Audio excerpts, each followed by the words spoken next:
Download the My Hingham app today and report issues and get information on town government with ease. Available on the App Store and Google Play. You can submit service requests or gain information with just a few taps on your phone. Using the My Hingham app puts immediate access to town resources in the palm of your hand, including calendars of meetings and events, agendas for upcoming meetings, building permit filing options, online bill payment options, and info about our boards, committees, departments, and services. For more information, please scan the QR code on your screen.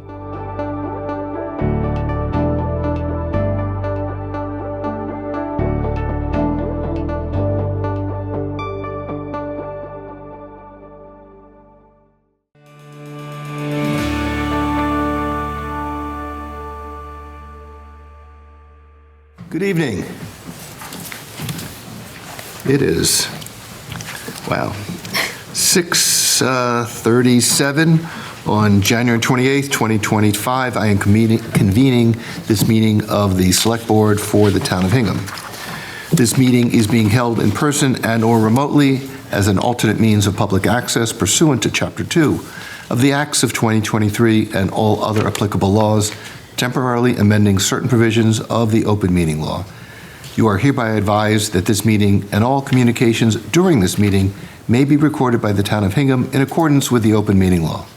If any participant wishes to record this meeting, please notify the chair at the start of the meeting in accordance with Mass General Laws, Chapter 30A, Section 20F, so that the chair may inform all other participants of said recording.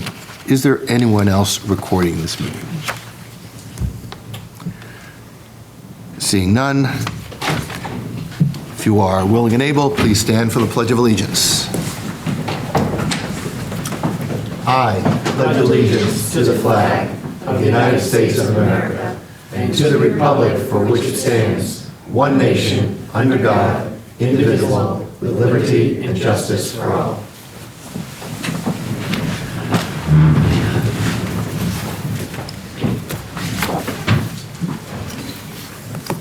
I will note for the record that participating in the meeting this evening are Liz Klein, Bill Ramsey, and myself, Joe Fisher.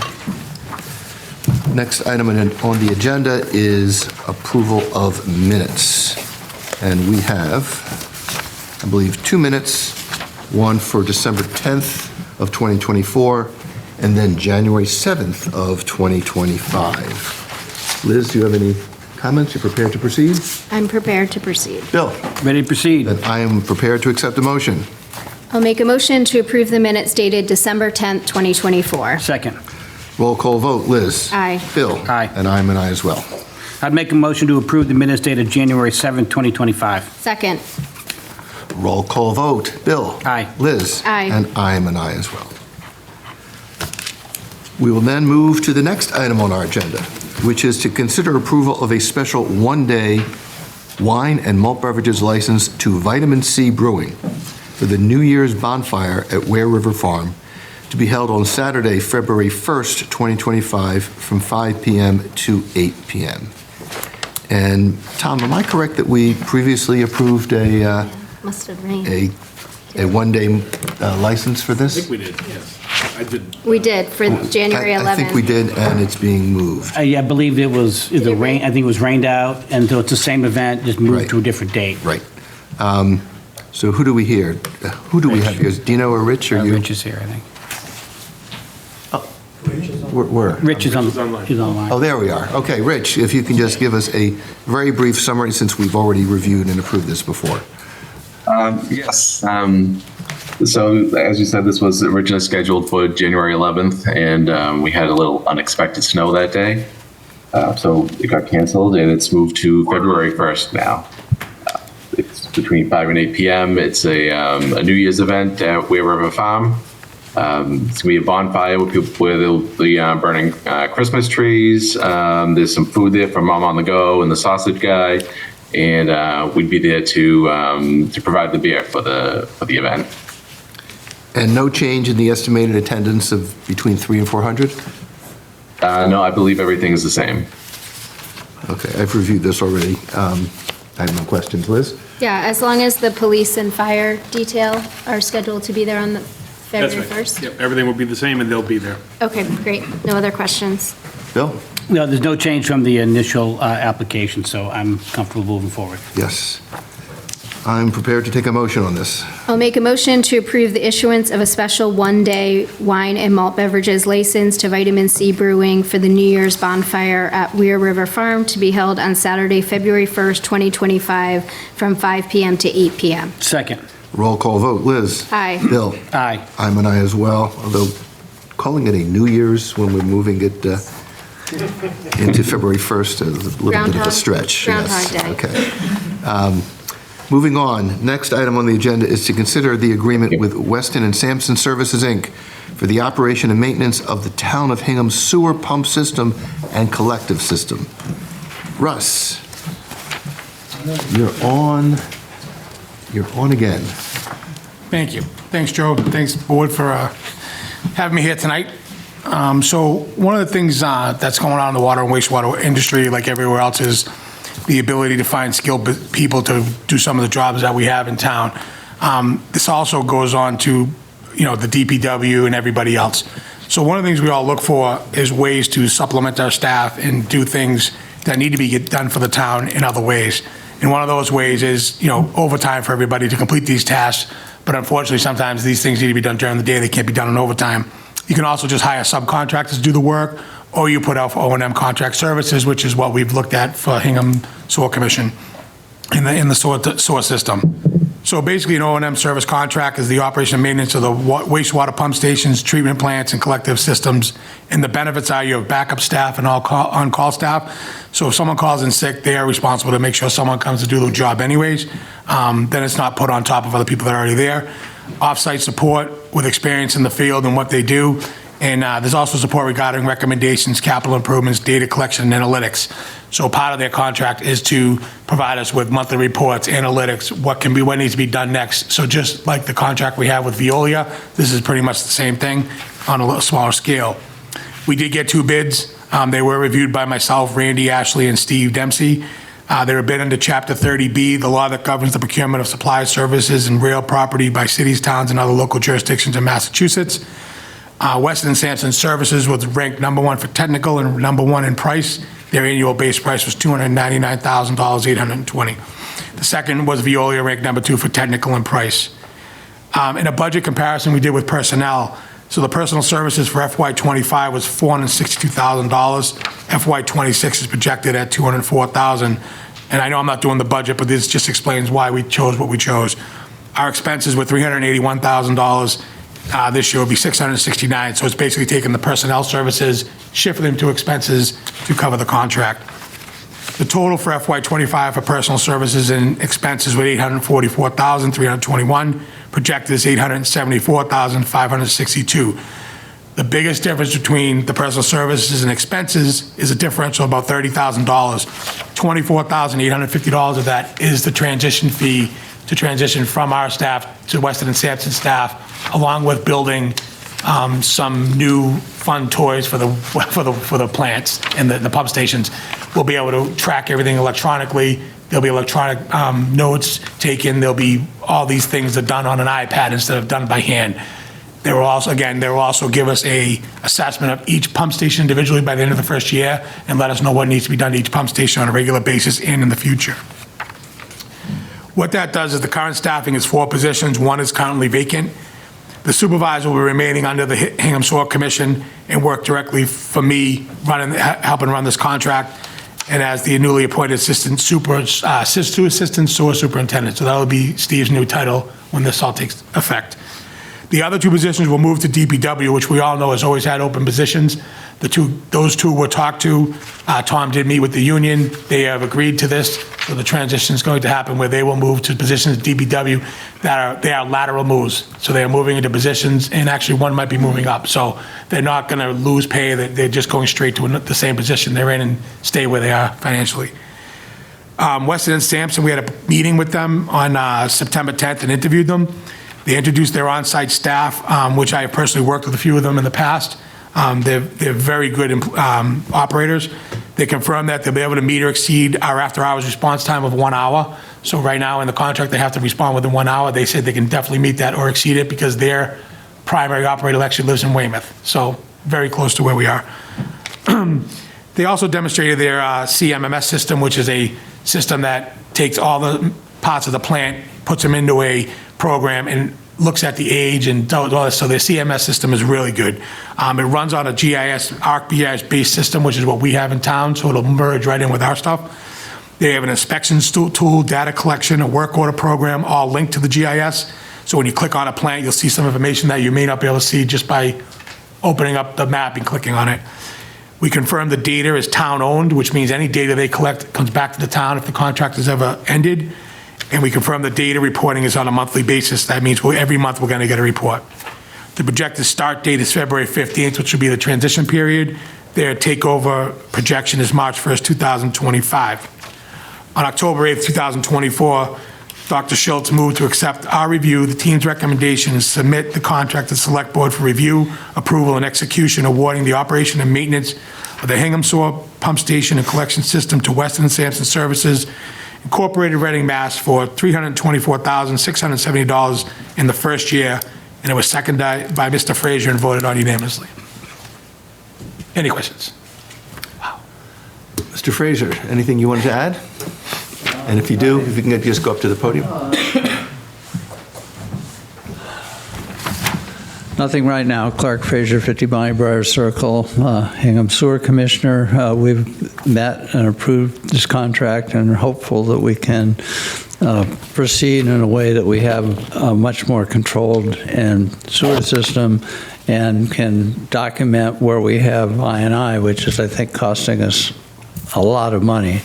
And the one thing that I discussed with Russell that may or may not be in his contract is that we have a more robust emergency plan should we have a major storm. That's about the only, because that could require 4 or 5 people to respond simultaneously to pump stations that would be in the path of storm surge.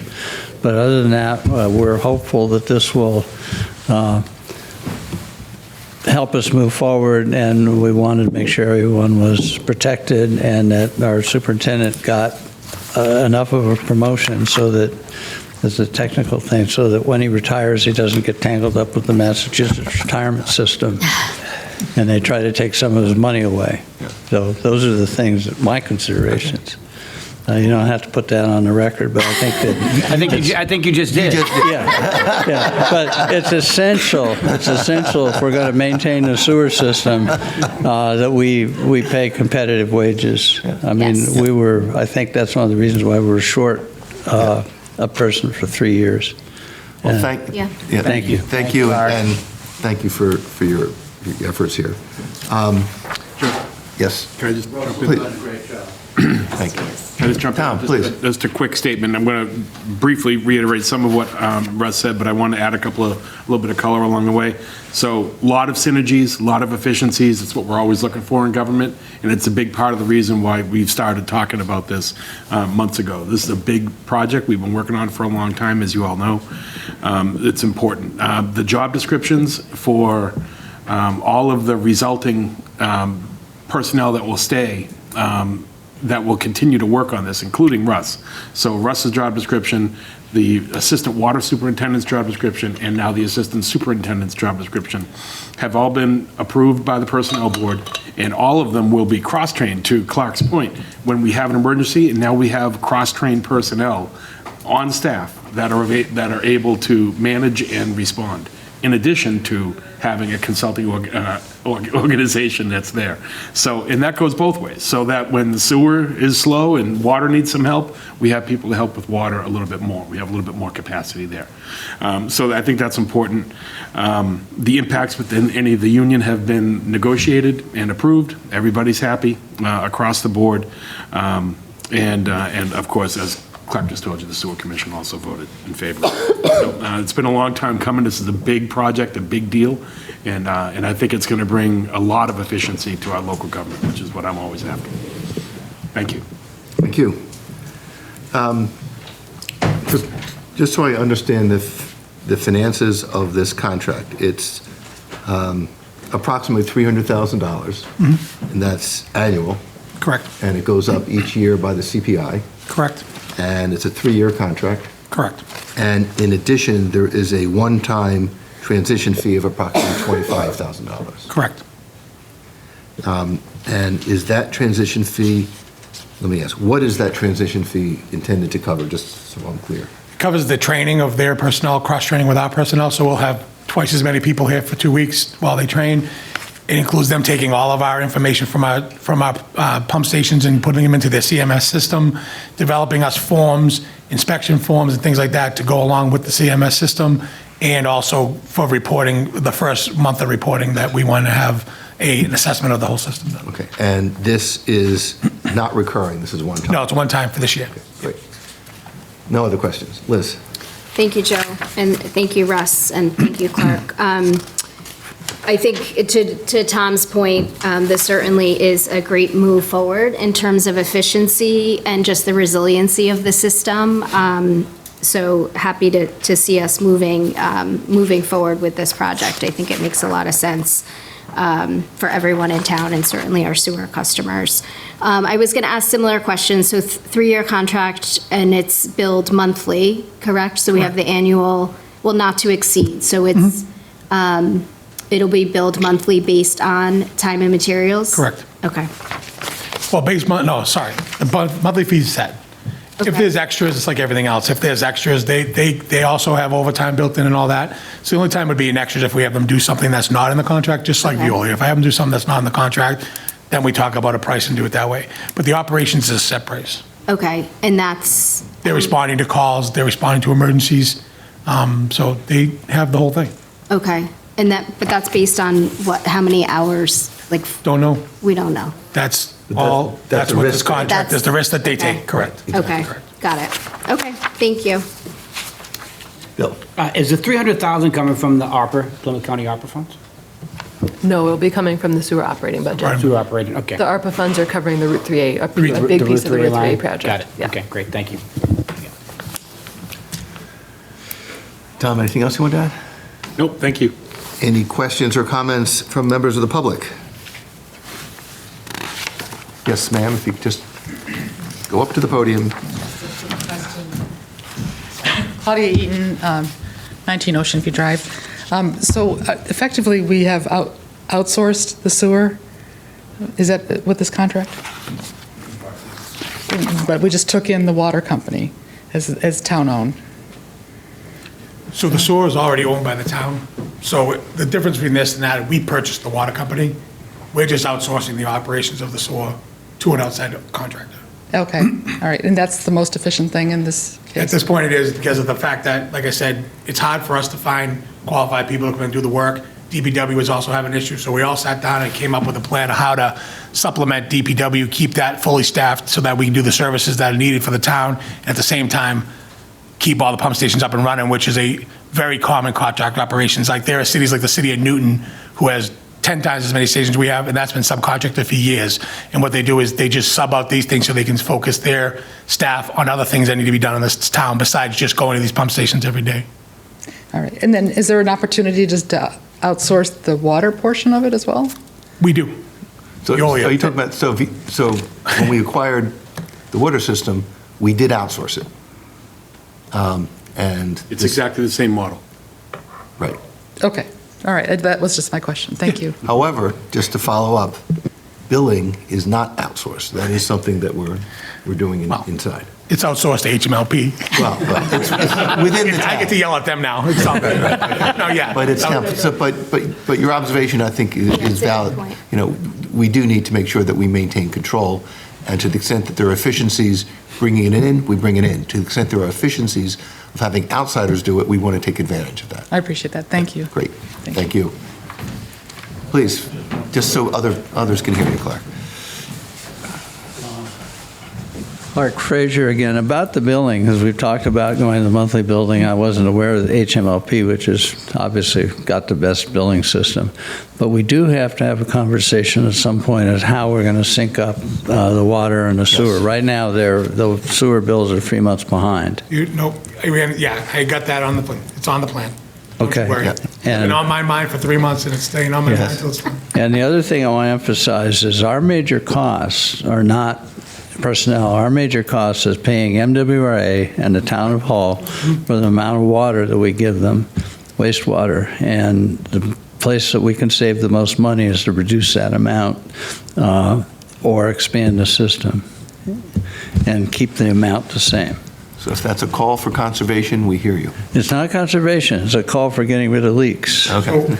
So just so the board's aware, we've had the conversation at the Soil Commission meetings where we're looking at the meters just so that we can more accurately quantify what's going out of the pump stations up to the MWRA so we can see what's coming in and what's Right. going out. Right. And now with it tied to the water system meters and all that stuff, we can look at what we're selling for water very quickly as opposed to what we're pumping in the sewer. So it's all going to come into, like Tom said, an efficiency where the two coming together is going to be a good thing for the town. Yes.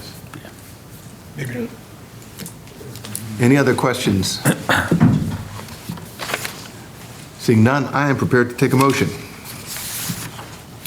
I think so. I'll make a motion to authorize the town administrator to sign the agreement with Weston and Sampson Services Incorporated, the operation and maintenance of the town of Hingham sewer pump system and collection system in an amount not to exceed $299,820, in addition to a one-time cost transition fee that shall not exceed $24,850. Second.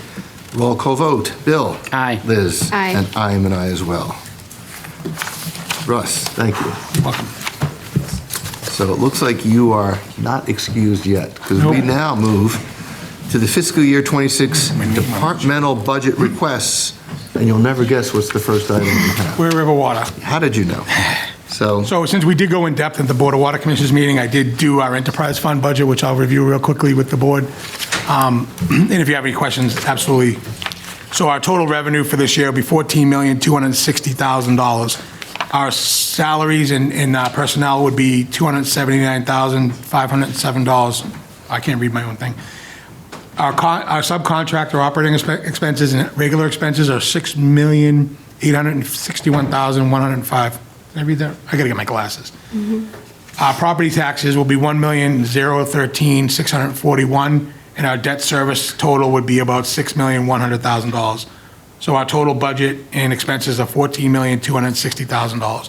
We did up a few of the line items to balance the budget. So if we do, as we've been doing every year, we find efficiencies and things like that, we're hoping to have a good reserve fund at the end of this year also, so. And that's it. yep, and it looks like your biggest change is with, percentage-wise, is with respect to property taxes. Correct. Yep. I've asked my questions when we had the commissioners' meeting, so I've got nothing further. Liz? Yeah, I don't have any additional questions, but just related to the property taxes, just so people know, the water system pays the town of Hingham, Hull, Rockland, and Norwell property taxes. So that's what that 1 million is. No other questions, thank you. Bill? I no additional questions, thank you. Okay, great. Russ? See you in a I little think you've survived the night. I know. while. No, I gotta come back, I got warrants. That's okay. Okay, next departmental budget request, we move to Bear Cove Park. Claudia? Oh, yeah, no, actually, if you go up with Art, you'll see. Yeah.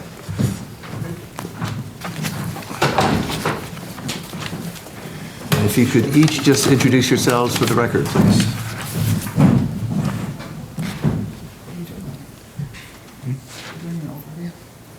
Sure. So you'll introduce yourselves and then we'll proceed. Ray O'Neill, to press the button, is that the deal? Oh, yeah, so it's green. Should be green. There- Ray O'Neill, Chairperson, Bear Cove Park Committee. Claudia Eaton, treasurer. Great. So Bear Cove Park, our usage continues to go up. Bad weather, good weather, doesn't matter. We do a lot with little, less than $50,000, and we service thousands of residents. You want to go through the numbers? So, yeah, can you- I think just the highlights on the expenditures, which, So basically, our There we Bear go. Cove Park expenditures, we have a part-time park ranger. It's up there. It's remained steady. Last year, we increased the hours for the park ranger by 4 hours, and that will remain steady. So 23 hours a week. Yep. And then we have dog park expenses, which basically are dog bags, and implementation of permits if necessary. The grounds includes things like porta potties. We have 2 porta potties, and this year we are keeping them year-round because of the activity in the park. Other equipment includes Plow blades, things like Thank you. that. Yeah. Attachments to the truck, and blades, that sort of thing. Telephone is actually services for an alarm system on Building 80. Vehicle fuels speaks for itself. Miscellaneous includes any kind of program activities we have in the park. Other issues besides program services. So, that's it. Are there any questions on the budget? Well, what's not shown in the budget is the value that you bring to the town. And I don't know to what extent it's been communicated to you, but residents have informed, at least me, that the experience they have there and the value they place on it is significant. So thank you. Thank you. And I've got no questions on the numbers. I think it's a great presentation. Liz? Yes, no questions. Thank you for all you do. It's a great service to the town. Thank you.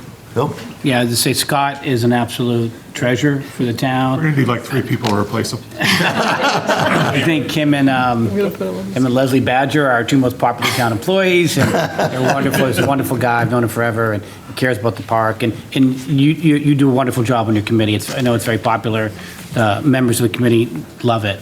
So thank you for all you do to keep this park a real gem. Thank you. Thank you. Thank you. If we could add that we have an openings for 2 committee members on our committee, and we would be delighted to have anybody with expertise in landscape architect or in conservation. Or just an overall interest in the park. Or an overall interest in the park. Great. Thank you. Okay, I'll work on that for We you. will get the word out. Yeah, Great, thank you. thank you. Okay, our next budget is Veteran Services. Shannon?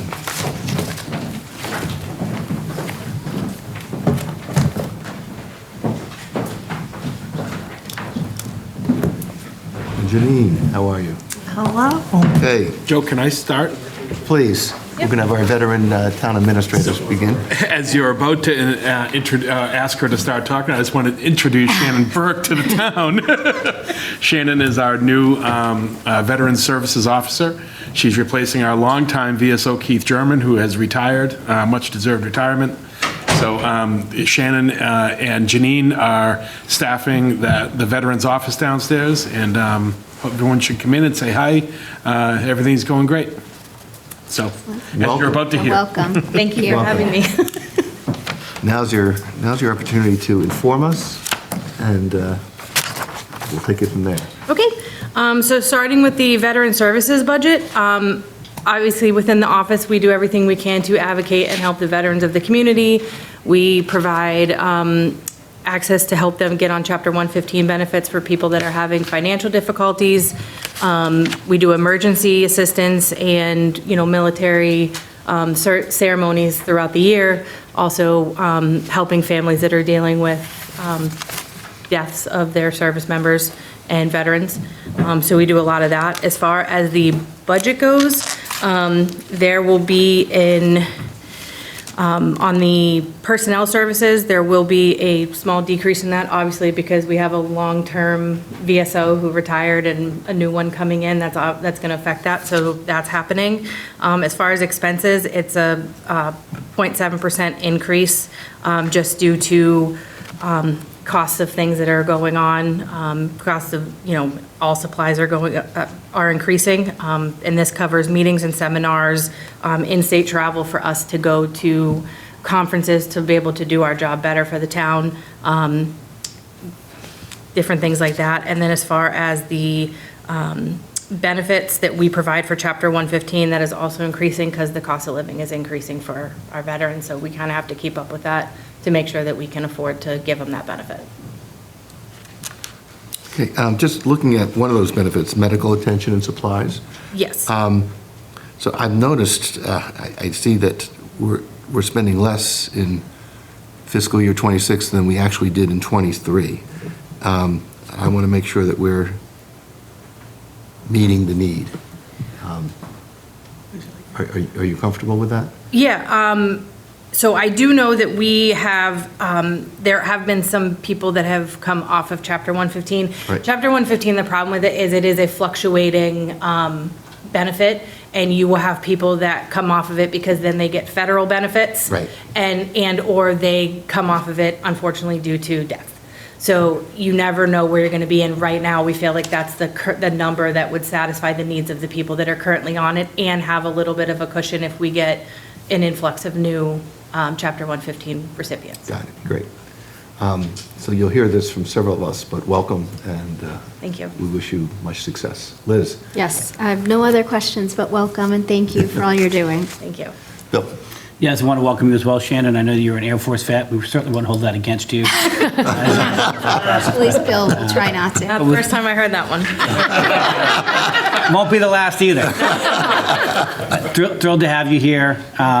The Veteran of the Year sitting next to you, Yeah. Janine, is a wonderful resource, and thank you, Janine, for all your help in transitioning here. And whatever you need from us, Shannon, let us know, and thrilled to have you on board. So thanks for your great work.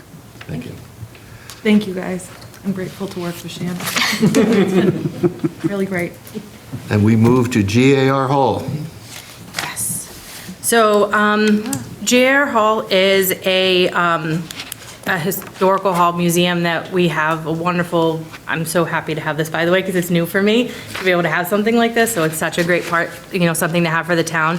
But they have a museum that, shows the military history of the town and things like that, which is great. And it's also a function hall used by a lot of the veteran organizations, the scouts, the police department, even the high school uses it for different things. Excuse me. So as far as budget goes, there is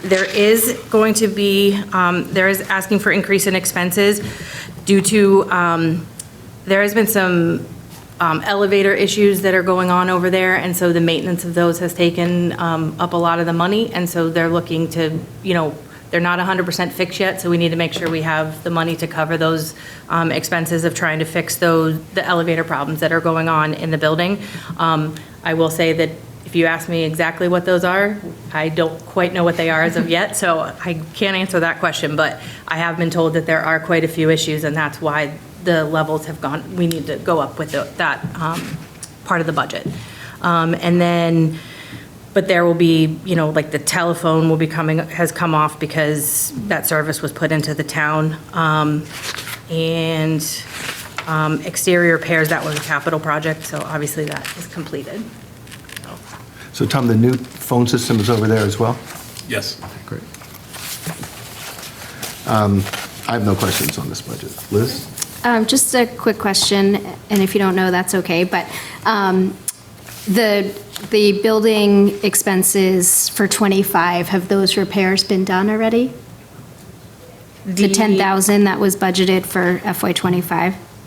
That I do not have that information at the time, but I can definitely get it to you. Okay.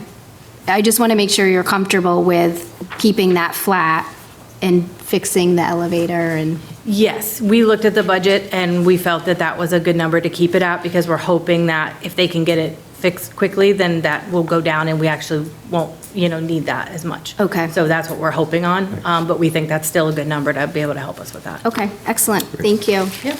No? Only question I got is probably for Tom. I know that last year we upgraded the security system over there with restricting access to any issues with the tenant groups getting in and out of there, the VFW, Legion, the Eagle Scouts that use it? So we began a fob system for keying into that facility instead of handing out keys that kind of got over time passed around and whatnot. So with the new fob system, we have much more control over who gets in and out of that building. We have a record of all entries in and out of that building. We have video camera system in there, a lot more security. We've had no problems that I've been made aware of over there. So I'm very happy with the fob system, and we can terminate fobs, we can add fobs as needed for all appropriate people. My office has been managing that facility. I think it's likely to become Shannon that will start managing it. And I've worked very closely, as Shannon will, with the trustees. And it's always been a great relationship, and it's a great facility. So I haven't had any problems. Great. We do have to get Shannon a fob. It might be helpful. Step one. The first one you issue, can't get in. lead to yourself. Okay, we move from the Grand Army of the Republic Hall to celebrations. 3 budgets. And that's you again. Sorry. Our 3 main celebrations that we do during the year is the Battle of Grape Island, which I can't wait to see that because that I've never seen, and Veterans Day, Memorial Day observances that we do in front of Town Hall. All very, very important things to do with, honoring the veterans that are currently in the town, honoring those who paid the ultimate sacrifice, and of course, the historical Battle of Grape Island, which helped us gain independence from Britain. So it's a really wonderful thing that we celebrate and do. As far as expenses go, we're actually going to come down strictly because there was a 4th of July item in there, and that money was to be given to the police for details, but they already have it in their budget, so we're kind of taking that out, so we're going to be lower in our budget than we have been. Other than that, everything is obviously costs of putting some of these things together, cost of printing, things like that have gone up, so those things have gone up a little bit. But with the decrease of the 4th of July, it's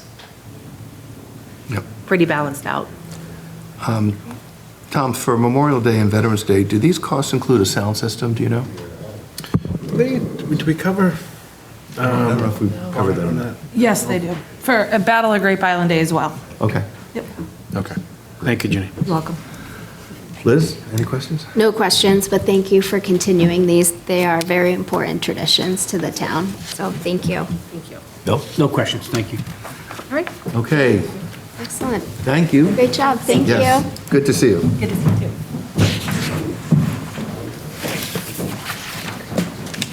too. We now move on to introduce Mike Clancy, and we have the building and building permit fee analysis. Oh, sure. Good evening. Good evening. My name is Michael Clancy. I'm the building commissioner. I guess we're going to go through the first budget. Yes. Okay. The building department inspectional services falls under the Massachusetts Department of Public Safety. We enforce a series of 14 international codes along with state codes, the Architectural Access Board, Disabilities Zoning Act, Chapter 40A, general bylaws, along with the plumbing, gas code, and the electrical codes. And if I can add, so you would also enforce the newly enacted stretch code that we're... Yes, yes, we do. Yes. Absolutely. We haven't gotten to that. It's going to be a town meeting Right, for that. right. Correct. We haven't gone to that section yet, enforcing the other ones. Building officials were on call 24/7. We respond to fires, police incidents, when they ask us for car accidents. Hoarding issues, we go to that. We've responded with the harbor master for certain instances and things, so we're out there quite a bit. As far as we have 6 full-time people and 6 part-time, as far as inspectors and things, and the administrative assistants in the office. Without them, I would be lost. As far as what we collected in calendar year 2024 in fees was $1,557,203.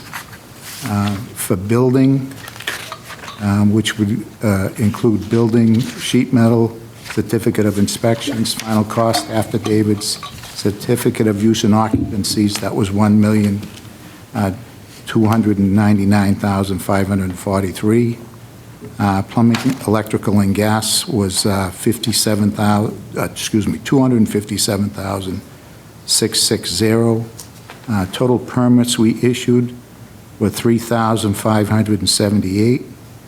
Total inspections, which included building, sheet metal, electrical, plumbing, gas, zoning complaints, was 7,334.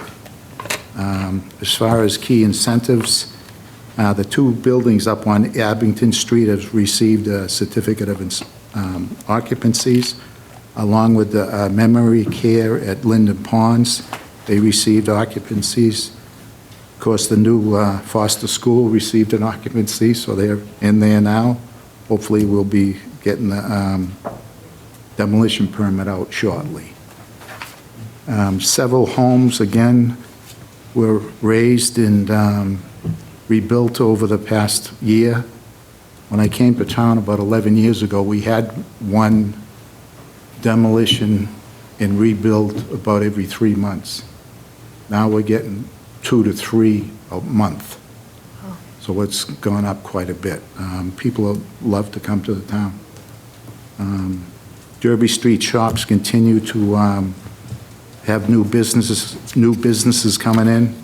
Public safety building is well on its way to completion.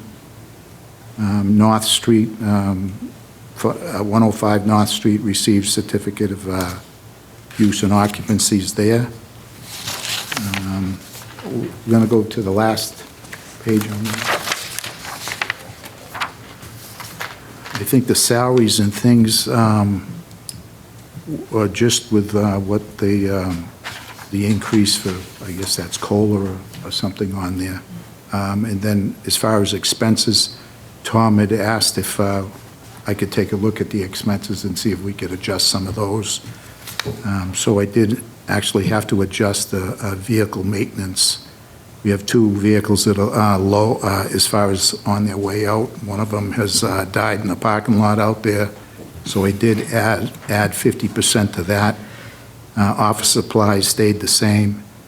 The fuel and gas went up a little bit because the gas has gone up 2.7%. Books and things went down 40%. We just bought new books for the new building code. Right. So that will be come effect July 1st. So those books are taken care of. So we should be good for another 4 years on that before we have to get new books. So that could be dropped down. Meetings and seminars stayed the same. In-state travel, that was dropped about 30%. Dues stayed the same. And so overall, the expenses went down about 8.9%. Thank you. Yes.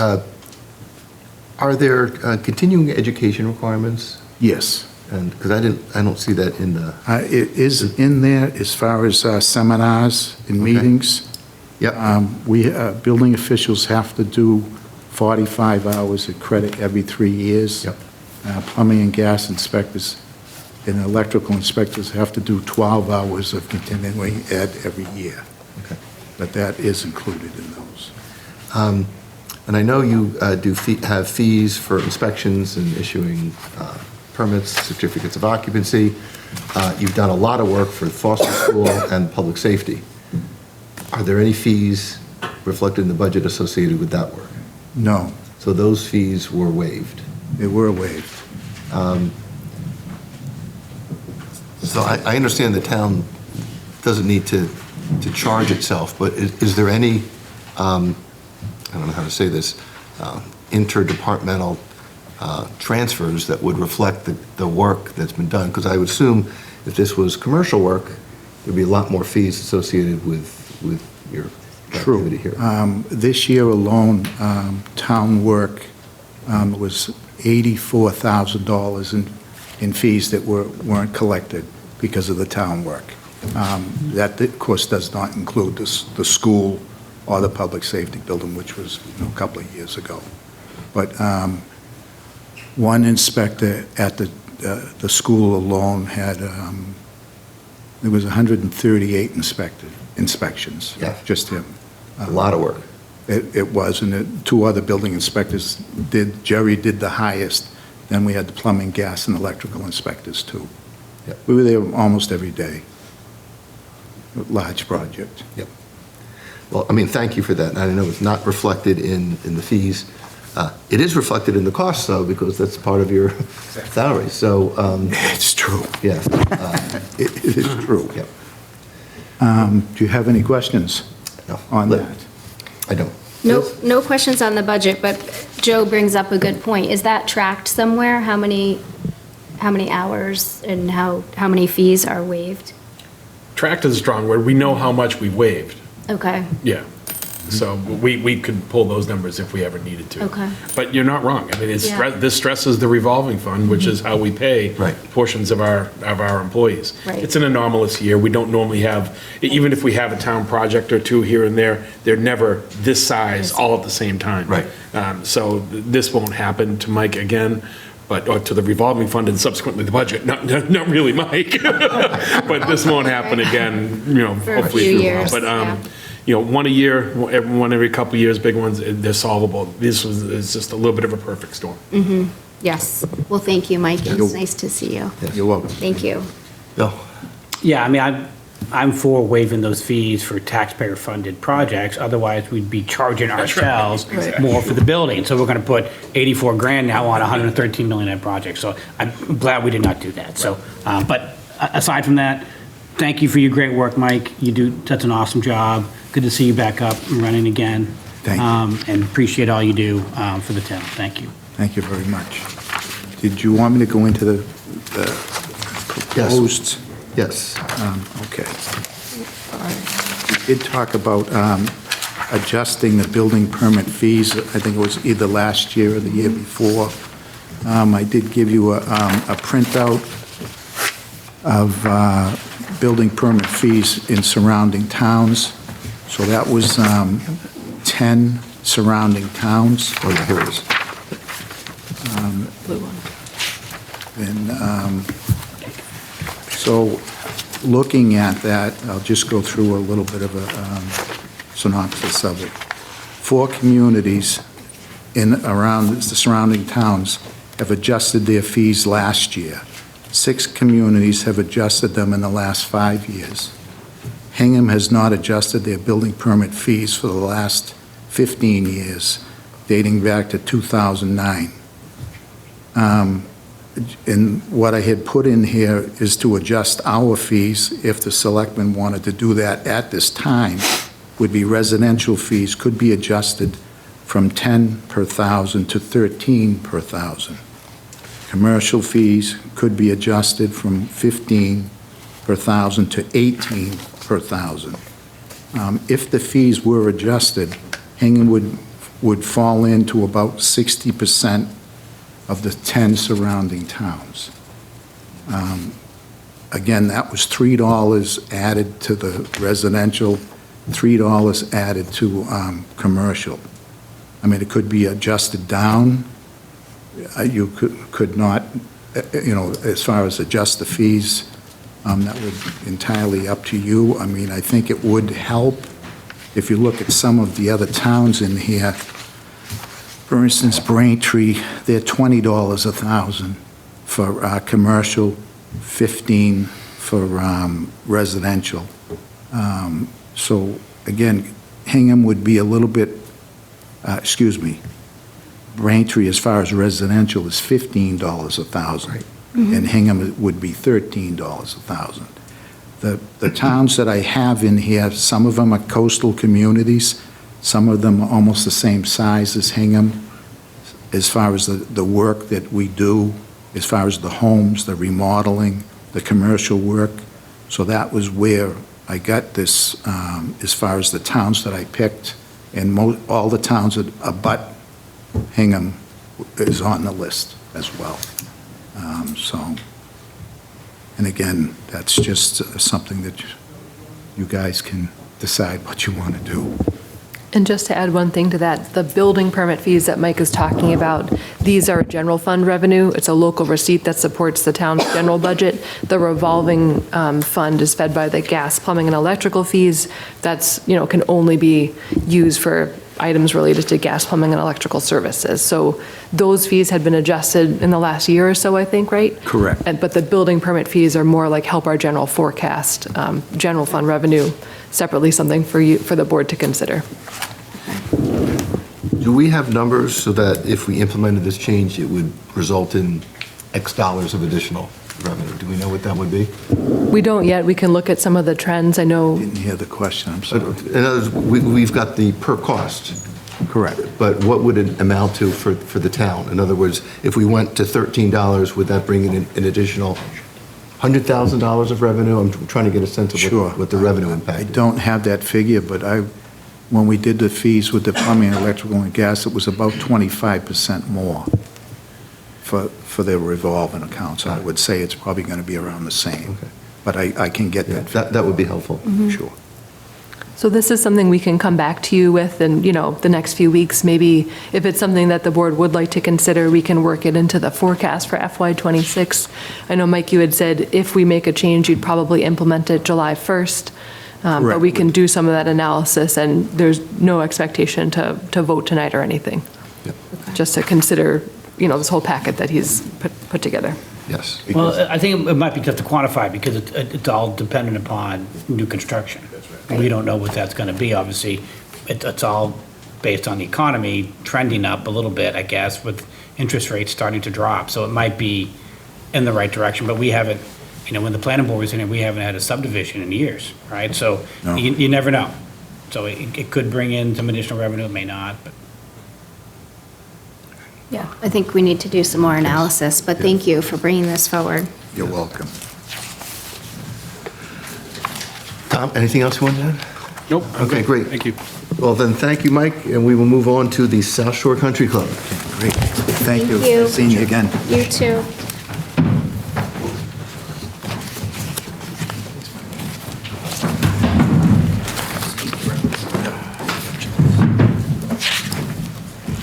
Okay, if the two of you could introduce yourselves for the record, please. George Kay, Chair of the Country Club Management Committee. Kevin Whalen, Executive Director of South Shore Country Club. And both of you are here without your golf clubs. I don't, Yeah, that's, what's going on with that? it's a little cold out. I know, okay. Please, proceed. All right, thank you. We're here tonight requesting the amount of $2,327,493 for our operational budget. You can see all the different things that we do provide services, as a municipal golf course.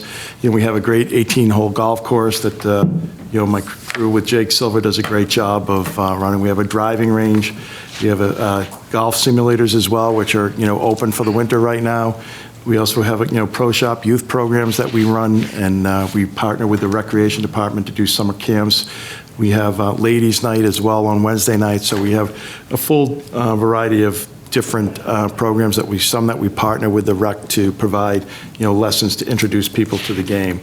Also, the bowling alley, the 10 lanes, we have, many different leagues that go on throughout that, as well as a bunch of birthday parties and team celebrations, things like that happen at the bowling alley. We have the dining room and function space, which was just taken over by Ironwood, and they're doing a great job. They've just been open for a few weeks now, and things seem to be going very well with them. So, we provide all those services and working with other communities. We also have a lot of seniors that, come bowl as well during the week, and also we provide, the alleys to a lot of the special needs groups throughout the South Shore, and that's like a constant, business for us during the day and on Friday nights as well.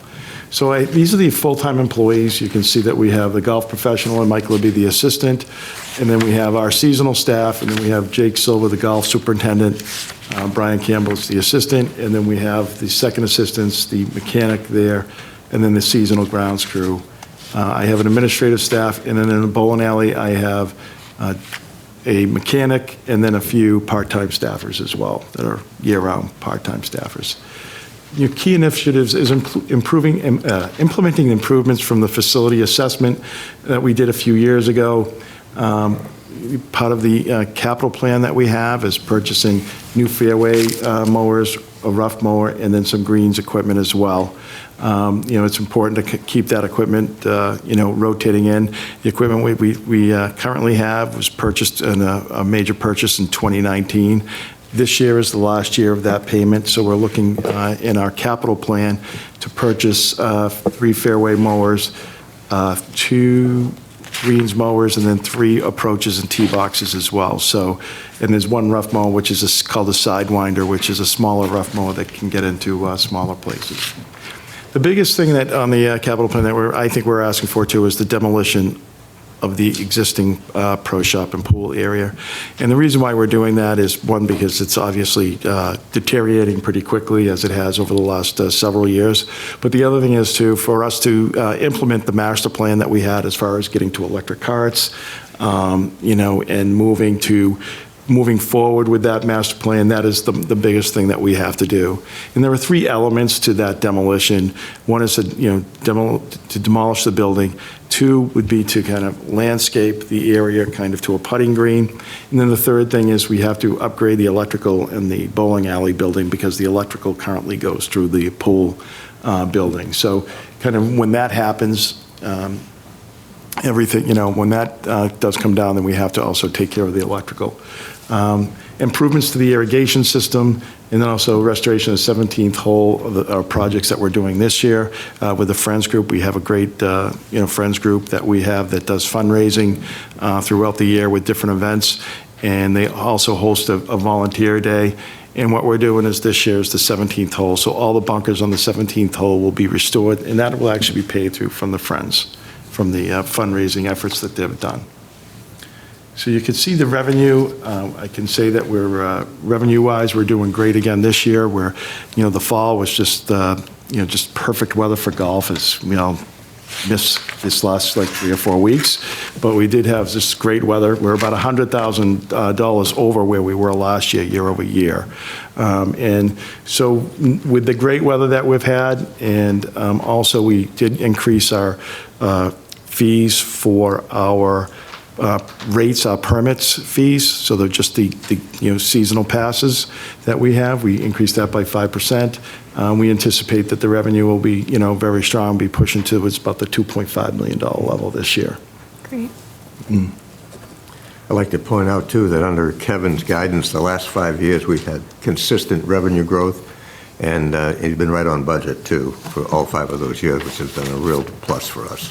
Right. I think, as a little bit different than most, enterprise accounts, we are a seasonal business that, can be, affected by weather. So, you do watch your spending and you make sure that, your revenues are going to be able to cover your spending, and you can kind of, you're putting your foot on the gas at times and then putting your foot on the brake at times as well to make sure that, you land on the spot that you need to be, have positive results fiscally at the end of the year. So I think when we look at our budget, the main things that we have increases, one of the things that the mechanic position somehow fell out last year, I think, with moving to ClearGov. So we're kind of putting that position back in as far as funding is concerned. We have small increases for seasonal payroll to take care of raises and also step increases, which is different because they are seasonal. They don't get funded from the personnel board. Bank service charges, which, this has kind of caught me off guard, like this probably the last year or 2. We actually moved to try to, save some money. We said that if, you pay your dues, like for the, for your season permit, that we'd actually pay the 3%. So we went through that process, and that has helped us, but it just seems like nobody pays with cash any longer, and it's just moving. So that is kind of been increasing dramatically over the last few years. So it's kind of like one of the line items that I had to bump up.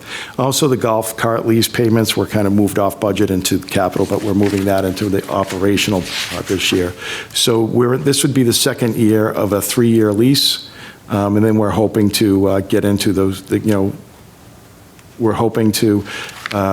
The cart barn will be able to get that electrified and then also move to electric carts at that point. So that's the goal.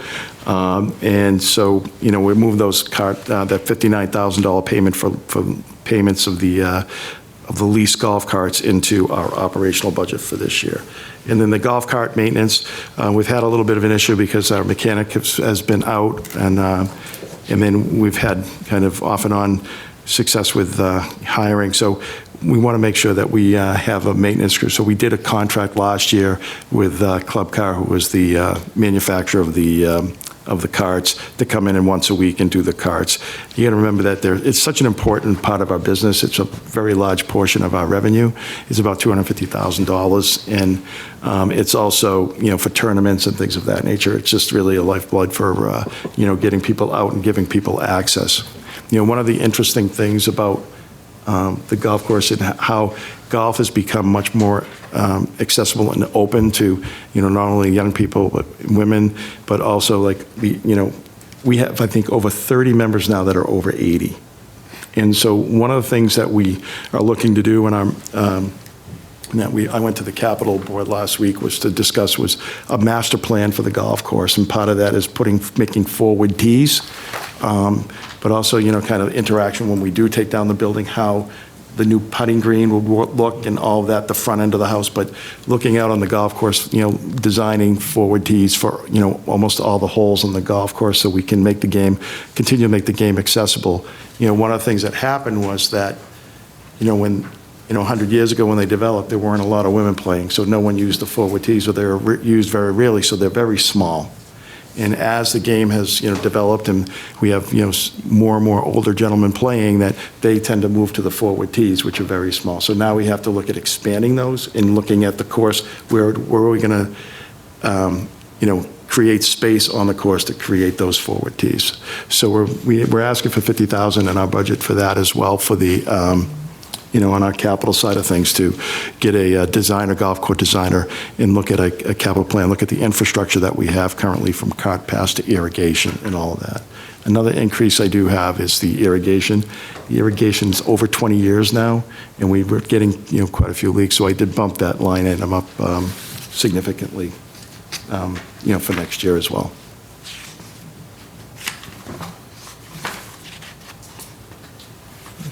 That's about it. Great presentation. The country club, people rave about it all the time. Thanks. And summer and winter. And apparently the golf simulators are really very popular. And I know that there are private companies that are springing up that just do the golf simulators. What are your plans for expanding that at the country club? Well, I think that's one of the things we've found, actually, is that we've had, the bowling has actually recovered very well from COVID, and actually our revenues are up and things are going well with the bowling alley. The simulators are a little bit different, I think, in that, we have had a lot more competition around, and there are a lot more of them. You've got Top Golf, you've got, the Green Harbor as well has not simulators, but they have open where you can hit it in the open and have food and what have you there. So it's a little bit different. So I think the competitive marketplace has, increased. So we have seen a little bit of a dip in demand. But, the thing is, it's like anything, like in the recreational business, from 4 to 9 o'clock, we're busy. And on weekends, and, we're busy when we're supposed to be busy. It's more, I think that, during the day is a slow period of time. And I think, how we can, kind of create demand during the week, whether it's, cheaper pricing, or, we do offer a lot of lessons in the wintertime. And I think now, as the season gets into later January, early February, when people start to go away, that's when they, begin to use that. But it is one of those things, we're kind of space prohibited to kind of doing any more than that we have as far as 3 simulators.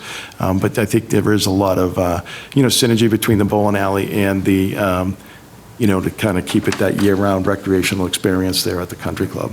I'm very fortunate with the staff that I have, Chris Riley, the golf professional, and then, Mike as well, as the teaching professional as well, do a great job and, very dedicated. So I'm very fortunate with my staff now. We have 2 fitting events scheduled in this next couple of months, too. Callaway and TaylorMade are both coming in, and it goes out to all the permit holders if they want to come in and get fitted for new clubs. So, it kind of also introduces them to our simulators again, and we've done some work on them. We've had them refurbished, so they're in pretty good shape. And hopefully, we'll start to see that business pick up a little bit as well. Right. Yeah, so one of the things we did, like last year, and I know that we had everyone remembers it was very dry in the fall, but in the spring it was very wet.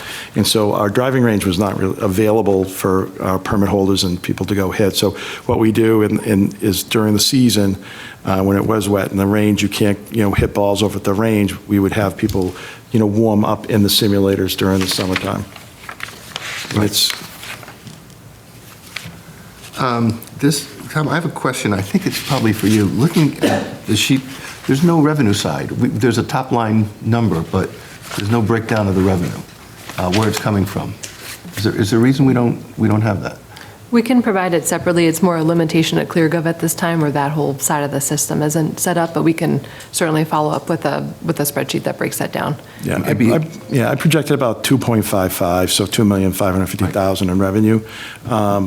It's allocated golf. Yeah, golf is about 85% of our revenue. Okay. And then, the restaurant and make up the other, 15%. And I think that's another reason why, I think it's important that we, talked about the master plan for the golf course, because that is the goose that laid the golden egg. It really drives, everything that we do at the country club. So it's important that we continue to invest in the course to make sure that we're offering, I think a very high-end experience for a municipal golf course. Yeah. When we finally get the swimming pool built there, yes, how would you see that as impacting both revenues and expenses? I think it'll help revenue, particularly for, the restaurant. It'll bring a lot more activity in there for them. It's definitely going to be a plus. There'll be a lot more people using the restaurant, enjoying the grounds, and maybe even taking up golf, so we can't wait for it to happen. I've been very fortunate in the time that I've been here that, the COVID was, was the only thing that benefited probably was the game of golf. I mean, it's been phenomenal. When I first got here, we didn't even have a wait list for permit holders. And at this point in time, we have over 500 people, waiting to be permit holders. Wow. And so it's one of those things where I think we have, huge demand in between our leagues for the golf. It is very difficult to, get out on the course. And I think, one of the things that we try to do is, you try to keep the number of permits to an amount where you can still provide access so people can still have access to the course, during the week and what have you. I mean, it's always going to be hard on weekends just because it's a very competitive thing to, to get out there on the weekends. But for the most part, we try to make sure that we, have tee times available and try to, we do partner with Youth on Course through the Mass Golf Association, which allows if a parent signs up with Mass Golf, it only costs them $5 to come and golf at our golf course. And then we get reimbursed another additional $10, which ends up making us, pays us what the $15 rate would be. So it's a great program. So, when we got rid of our junior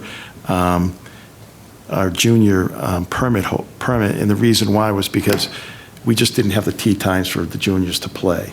So we felt that this was a good way to partner with MGA, to Mass Golf Association, to still provide access to the juniors, in the town of Hingham.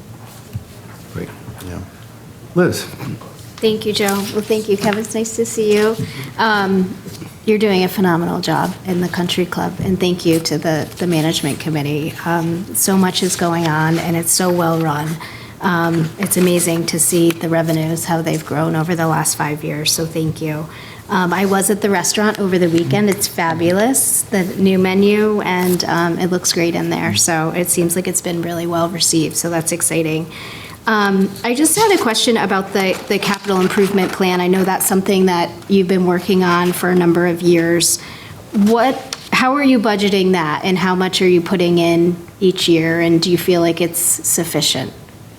Well, I think what we've tried to do is do what we can, provided with the funding. We've had a fund balance that we've built up over the last, 5 years. So we're trying to, utilize that, and at the same time, keep moving forward in kind of what was identified in the facility assessment and the master plan, kind of keep pushing towards that goal. There is going to become a time when I run out of money. I mean, it's just that, it's that simple. But I think until that happens, and then that's when we have a harder conversation. We keep moving to that, to that goal line as far as, getting to where we have everything done. I think, we've done the roof like last year, and we did all new windows on the front of the clubhouse, the restaurant and function space. We're doing new doors. We're doing some ADA work on the walkways. We did the walkway going into the restaurant. We're going to be doing another walkway for access to the Lincoln Room. So we're kind of making that incremental improvements and trying to do those things that we need to do to make sure that the envelope of the building is secure and safe and kind of maintains the structures. But I mean, as we kind of do go along that, we are chipping away at our fund balance, and there's going to be a point when we don't have any money. And I think we've kind of communicated that to everyone, as we've gone along over the last few years. Yes. Well, thank you. Yep.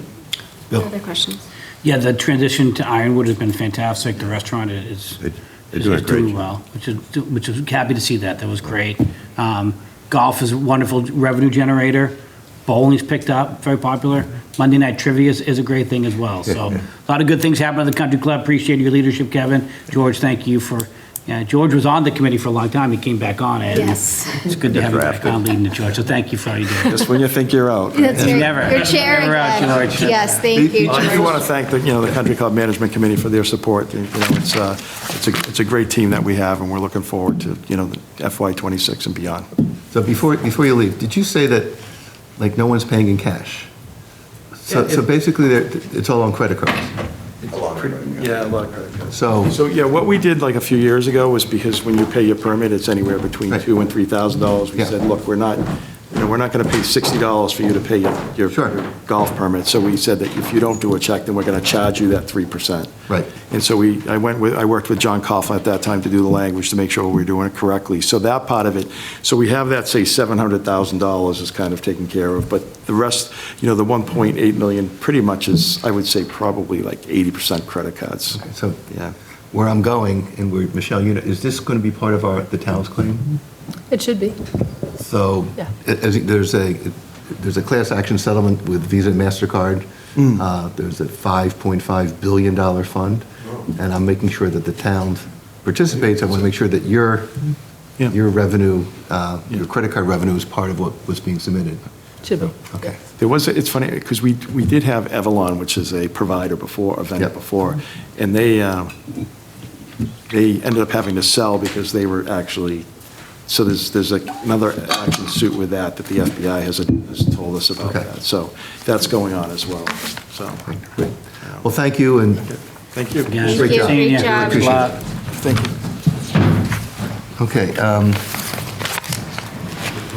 Select Board, I think we have Michelle, who's going to give that presentation. Tom actually just asked if you don't mind pushing that till tomorrow. He just found one number that we have to update, so he'd rather just Okay, so we can do that, and push it till tomorrow. before we go to warrant articles, I see Mike Clancy is first, and he's not here. I can cover that for him, but if you want to take folks in the room, I can do it at the end of this list if you'd like. Okay, I just didn't know whether Tom had gone to get Mike, or whether or not. I don't think so. I think Janine. Okay, so then, Kevin's got an article. so why don't we do, And then Aaron and. okay, so we're going to start doing warrant articles, not necessarily in the order that they're presented here. So we can go to Article 2, South Shore Country Club, equipment and renovations, so get back in the hot seat, please.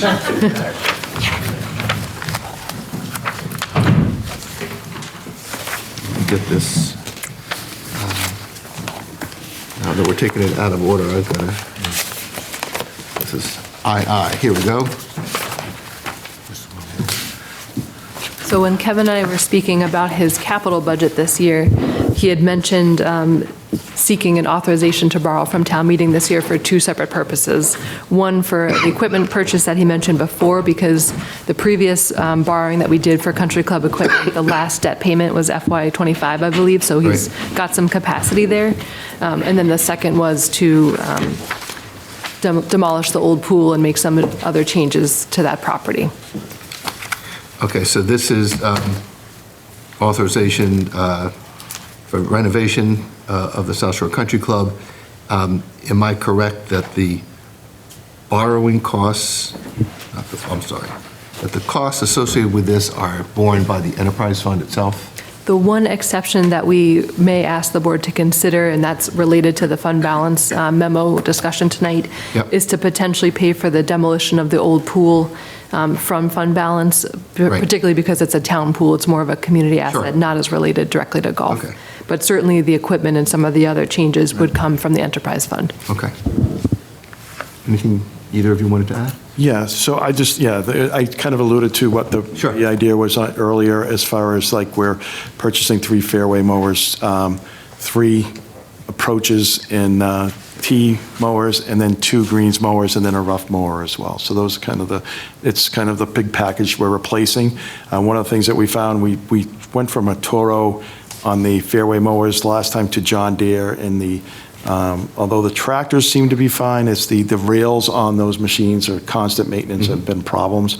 They are getting to a point, by the time they get replaced, they'll be over 7 years old, which is kind of getting older on the side, older side of things.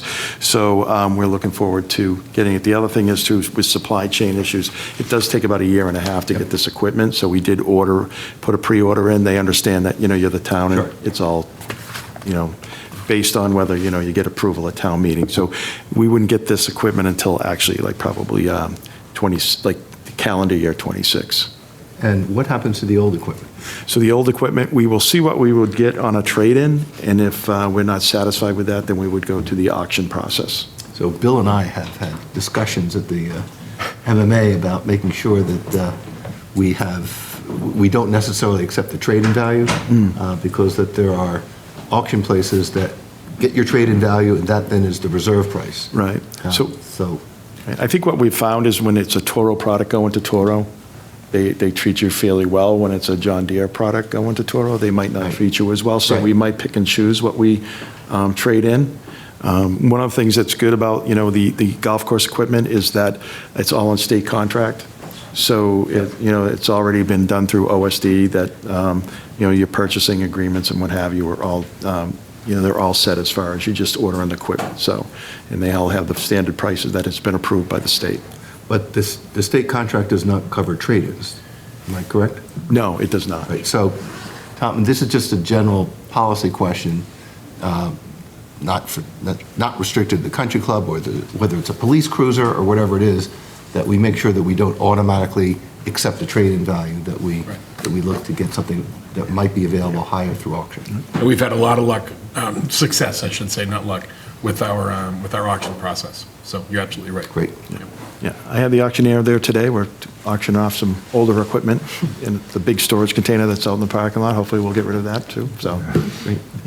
Liz, any Just, this is probably a question for Michelle, but the dollar amount will be inserted before town meeting? Yes, in the recommended motion, but don't feel pressure to vote this one tonight. I think we can, with the fund balance conversation, it's kind of on the list in terms of whether we want to pay a portion of the pool out of that, and then the remainder we would, seek to authorize to borrow, or seek the whole amount, and then if some comes from fund balance, we would borrow less than that.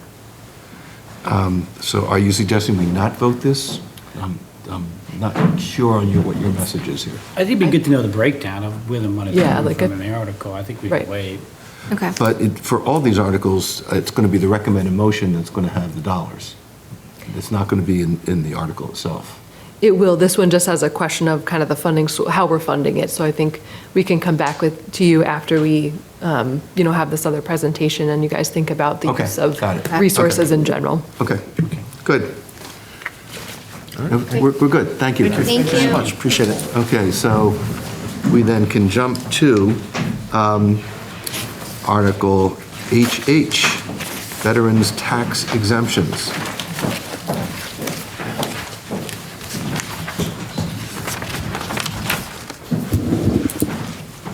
So this, I will also say, so Shannon Burke, our new VSO, is here, and Erin Delaney, our Director of Assessing, is online. This is a new tax exemption for veterans that was made possible by the HERO Act, and it's something that our retired Veteran Service Officer Keith German brought forward before he departed. So this is, I know that Erin has put together some figures about this new, it's not a new exemption, it's basically just we're able to tie some of the exemptions that the town already offers to veterans to the CGI and therefore increase it with, the cost of living each year. And Erin, I don't know if you'd like to speak to the number of folks who are currently receiving this in town and what the impact might be. Yes, it's good to be here tonight. So we have about 90 veterans that would benefit from this increase. Last year, we were able to double our exemptions. So this year, it would be, if it were to go through, say it went through this year, the total cost or the total impact on the town would only be about $3,500. And effectively, what we'd be doing is, so the veterans who receive, say, a $400 exemption this past year now receive an $800 exemption. With the cost of living COLA increase at 3.4%, they would receive an additional $27.20. So, and each year it would increase by the cost of living. And I think we all know that with the cost of living just increasing, this would just benefit all of our veterans. So like I said, there's about 90 that would benefit from this. Yep. Bill, do you have anything? No, I might have a conflict on this, so I'm going to abstain. Okay. I may have, I'm not sure, but better when you just have to vote on it. Liz? Well, it sounds like a nice benefit for our veterans and residents. Could you just talk a little bit, Erin, about where this would come from? Is this from the, like the fund within the assessors? This would be from the overlay account. The overlay. account. Okay. Yep. Okay, great, thank you. You're welcome. Anything you want to add? This would be a tremendous benefit to the veterans in the town. As you well know, the costs that we have to pay for everything, we don't get the same increases with the income that comes in all the time to match it. So any benefit that we can give them to help them out, especially our older population that is on a fixed income, like any of these types of things would be a great help to them. So that's all. Tom, Michelle, anything else you want to add? Nope, I'm good. Okay.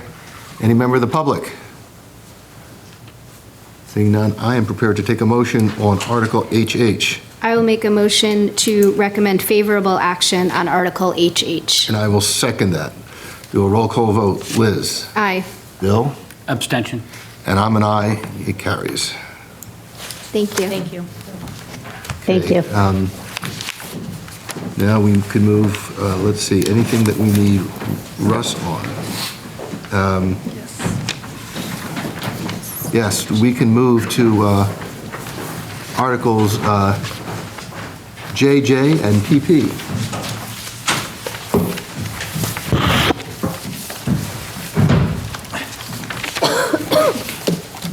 How is everybody? Oh, we're fine. Been so long. Much better. One second. What are we on EE? Are we on EE? JJ. Oh, I'm sorry, it should have gone to EE. That's also, Well, that's also you. okay. So start with EE? With the EE, yes. So this article is to transfer ownership of the Hingham Municipal Light Plant parcel to the Ware River Water System. Not the whole plant, just the parcel. Just a parcel. Yeah. The land is to construct a new water booster station for the new tank at Strawberry Hill and Hull. Parcel ID is 64-02. It's on Kilby Street. Right now, it's... Excuse me, before you go, do we have a map or anything that we could look to see? Yeah. Sure. Go ahead. No problem at all. Go ahead. The use description is municipal, and the owner is the town of Hingham, but HMLP is a co-owner. It's classified as official and open space residency. We considered 8 other parcels of land to intend and to utilize to buy this, to build the pump station. One we did look at was a piece of land we already own at 146R Kilby Street. The elevation at that 146R is 18 feet above sea level. Right.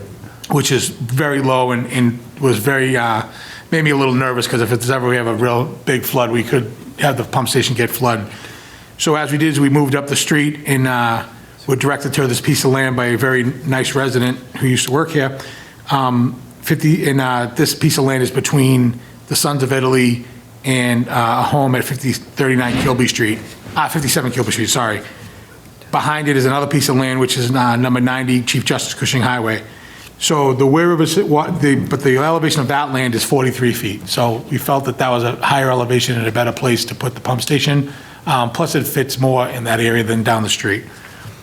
The waiver of water system, we need to apply for a zoning waiver, which I've already spoken to zoning about, so I have our consultant applying for that waiver now. Our intention is to get this all settled before town meeting, so when we go to town meeting, we can say that everything's all set to go. We already spoken to the zoning and planning, and we'll file the waiver in the next 30 days. I did speak myself to the resident at 57 Kilby Street. The resident is okay with the station, just was concerned with her home value dropping. So I went to the assessor's office today, and I will speak to them again. They don't think it's a problem at all, but I just want to get confirmation from them that if we build next to her house, it won't affect her property value. I did speak to the Sons of Italy. They're all set. They have no problem with it at all. They even invited us over for lunch while we're working there, which was great. I may have to go to work out there every once in a while. The owner at 90 Chief Justice Cushing Highway has no concerns with the booster station at all, and both myself and customer service have made several attempts to contact number 30 with no success. So we actually tagged their door today with one of our tags to say, we just need to talk to you, because I think it's the right thing to do is talk to the 4 right abutters that are right there first before we do anything. So as of right now, 3 out of 4 are absolutely positively okay with it. I did speak to the resident. We're going to build her a nice fence between it so that she doesn't have to look at the pump station when she looks out her window. The building will also be used to house an odor control system for Hingham Sewer Commission. As we're working on this, there is a lot of odor issues down in that area on Rockland Street. So the best place to add it is prior to Rockland Street pump station. So we're going to put a room to the side of this and add this odor control directly into the sewer system to help out with that. Finally, I've spoken to the HMLP General Manager, Tom Morahan. He has spoken to his board, and they are definitely on board with this. Have they voted on it, do you know? They didn't know if they had to vote on it. They didn't think they did, but they were going to take direction from you guys if you thought they might have to vote on it. But he did not believe they had to, and they didn't believe they had to at this time. I suspect for a transfer of land, they will need a vote. Do you know what the floodplain elevation is for this parcel? I do not. That's something we should know. I'm sure one of you can pull it up on GIS or have Emily do it. And did you say that this needs to go before, is it the planning board or zoning board? Zoning for, I need some exemptions. I mean, not exemptions, what are they called? I'm sorry. This is my first time with this, so That's okay. bear with me. I have to go to zoning for I don't know now, Josie, I wrote it. Are you needing, do you need? variance? A variance? Or A variance, correct. A zoning variance. on, Because it's open and it's open land, it's called, they said because it's called official and open space. right? So I have to get variances for the setbacks. So on open space, official and open space, it's a 40-foot setback. Right. We need a variance to 20, so we can fit the building on. Yeah. Have they indicated that the variance is likely? There was no concern with, that we wouldn't give, so that's why I'm applying for it. Okay. And that's why I came in. I got it. So, With this, so it looks positive. okay, so they're very sparing with the variances, so. we'll- Yeah, since Joe left, they're very sparing. Just because it's something that's going to not only help the Ware River West, it's also going to help the Hingham Sewer Commission, so it's something that the town, it's going to help everybody, I think. Yep. It's a good yep. place. Plus, it's like I said, being where it is, situated where it is, it's a good location. I mean, the other reason I ask is that they have their own notice requirements. It's not just for abutters. It will be a little wider notice. And Right. so Yeah. okay, I just want to make sure that notice. I think it's the one across the street, Michelle. What? I don't think that's the piece. That's the lot. It's on the other side. It's on the other side of Chief Justice Cushing Highway. No. That property is 6402, if that's not. Oh, I might be wrong. I'm looking at, well, maybe my map is flipped. I'm sorry, mine's flipped. Never mind. You're all set. Mine's flipped, but that's it right there. And Joe, it looks like it's not in a FEMA flood zone. It is a piece of it might be a little wet, but it's not in a FEMA flood zone. Okay, Oh, that's what you were asking. Yes, I checked that. you did. Okay.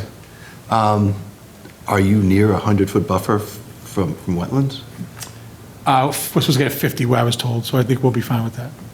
Okay. But that's why we're also going for the variance, just to, Well, zoning won't deal with that. That'll be Concom. and we've already talked to Concom, too. Okay, good. Talked to everybody. I'm sure. Twice. You're Liz, any questions? I might have misheard you. Did you mention a parcel in Hull as well? We looked at well, we did look at parcels in Hull, but we got denied Okay. to acquire it. Okay, so this is the one in Hingham. And then we have one, our own Hingham at the end of Kilby Street, which is the one that's really low. It's 18 feet. I'm afraid of that being in the flood zone. It is in a FEMA flood zone, I think, but we could set it back far enough where it would be just outside the 100-foot. But then again, it's crammed in there, and it's just not the right place for it, you know, unless we can't get this one, then we own that one. So. Okay. Was Hull a preferable location to this? As a matter of fact, after doing all the hydraulics, it was at first. Then when we ran the lower part of Kilby Street, it actually was better. And then we ran this higher part, it's pretty much the same. All it means is we have to spend a little more money running a main from there down to Rockland Street, but it's okay. It's not gonna hurt. Would you like us to talk to the town of Hull about this? Would you? No, I like this location. Okay. I think it's much better for all of us, and I think it's gonna be a great place, because it also boosts the pressures going down Rockland and Kilby, so. Great. Bill? Can I just make one more comment, just about the abutters? We need to make sure that we notify. Well, they'll be notified part of the zoning hearing. Okay. Do you think you need something more? We've had issues in the past with that, so I just want to make sure that everyone is Right. notified properly in Right, advance of so town meeting. my understanding is you're going for a zoning hearing prior to town meeting. Yes, we're trying to get into So their that March. notice would happen before. I gave the deadlines to our consultant today, and the deadlines are the end of this week for March, so he said he would Okay. absolutely get it into them. So Okay, we'll get great. the notice out. Great. And that notification will be according to the zoning requirements. Yes. I only did this on my own because I knew those 4 properties were right next Yes, to it. no, I Thought would appreciate talk to this that. way before. Yes, thank you. That was great. Okay. Now, Bill. So, yeah, so just to be clear, you're going to have a decision on the variance and a decision from Concom before we go to town meeting? That's what I'm hoping, that's my goal. Okay, all right, I think that's a good plan.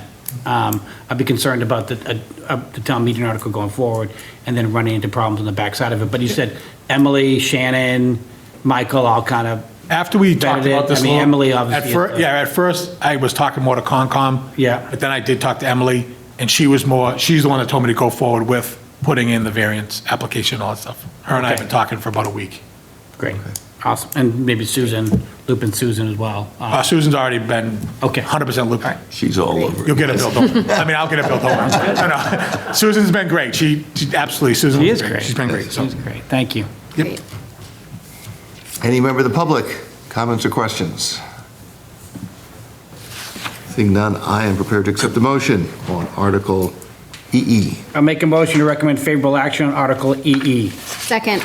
Roll call vote, Liz. Aye. Bill. Aye. And I am an aye as well. Now we move. Michelle, do you mind pulling up 900 Main Street? Article JJ.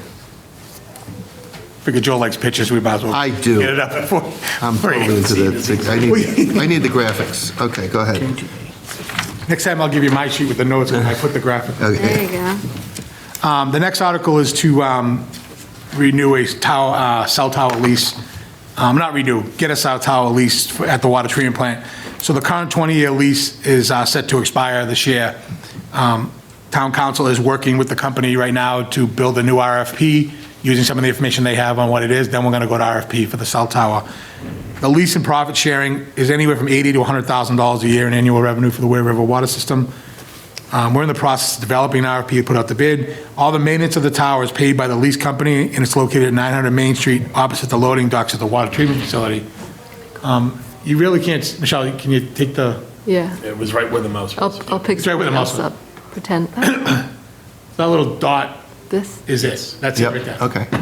I've looked for it off of Main Street, you can't even see it. Yeah. So it's in a very good location, you really can't see it, so. And we certainly need cell coverage, so.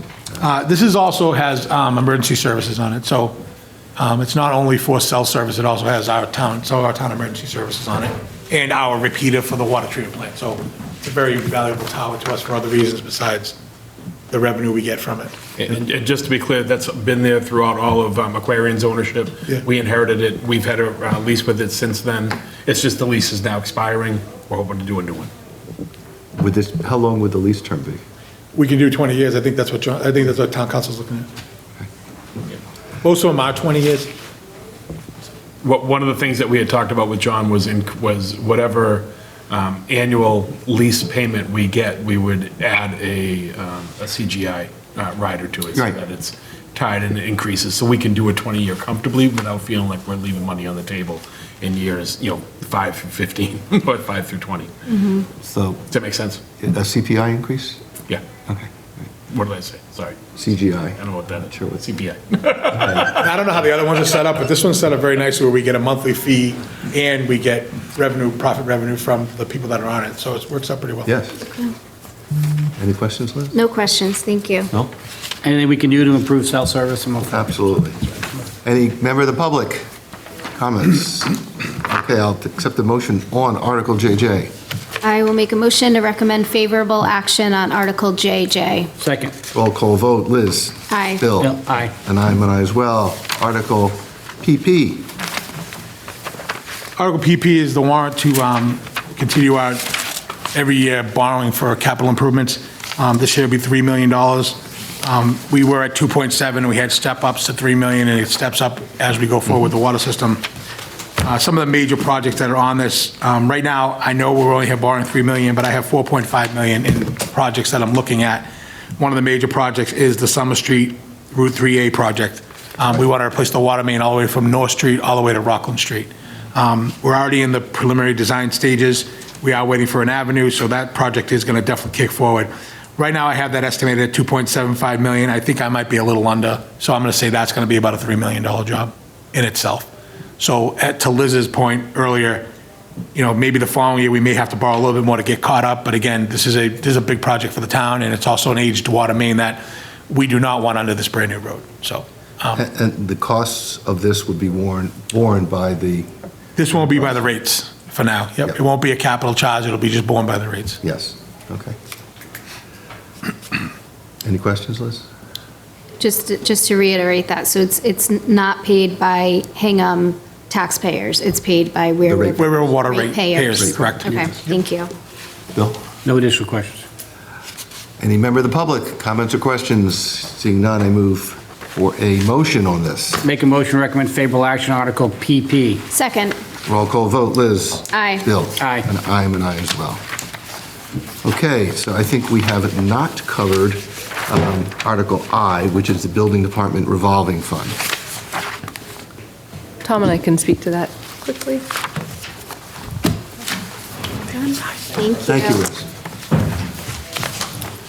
So this, I know Mike was here earlier, this is a perennial article where we have to set the spending cap for the building revolving fund each fiscal year through town meeting.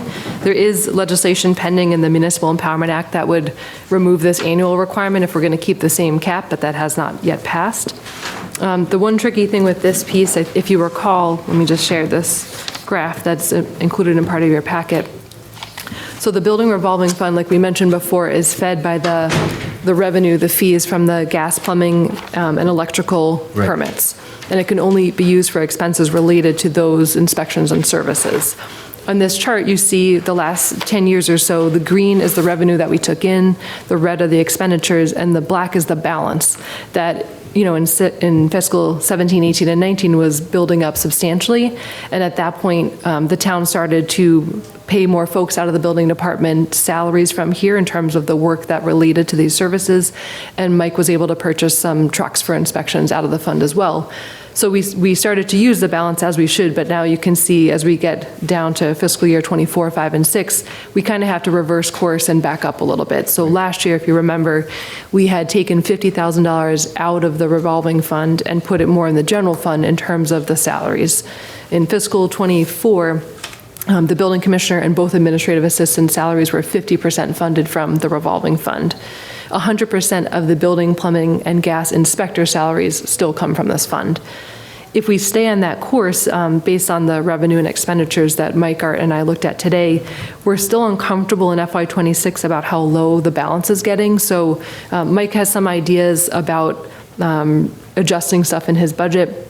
And we need to do a little bit more analysis, but I recommend that we come back to you when Tom is ready to present his budget recommendations, and we'll have, I think we're going to need to lean a little bit more on the general fund again in FY26 to try to get the revenue and expenditures more even and maintain a minimum balance that we're comfortable with. So, And just to add to that, we expected this. Last year, we didn't want to do the full correction in one fiscal year. Right. So we knew that we were going to lean into this over a few years. This year will be yet another correction. And eventually we'll get these things balanced out with a cushion enough that we're comfortable with. And then the delta between the red and the green lines there will start to even out and we'll be good going forward. And as you guys mentioned in the previous conversation, all the fees that would have come into this fund, for foster and public safety, did not come in, and as they shouldn't have, since they're from taxes, but. Well, arguably, they could have come in through an interdepartment transfer. They could have, but because those were debt excluded projects, it feels funny to raise people's taxes just to pay those fees versus, I don't know, just Versus from another raising the fund. taxes to pay the operating costs associated with it. It's the same. True.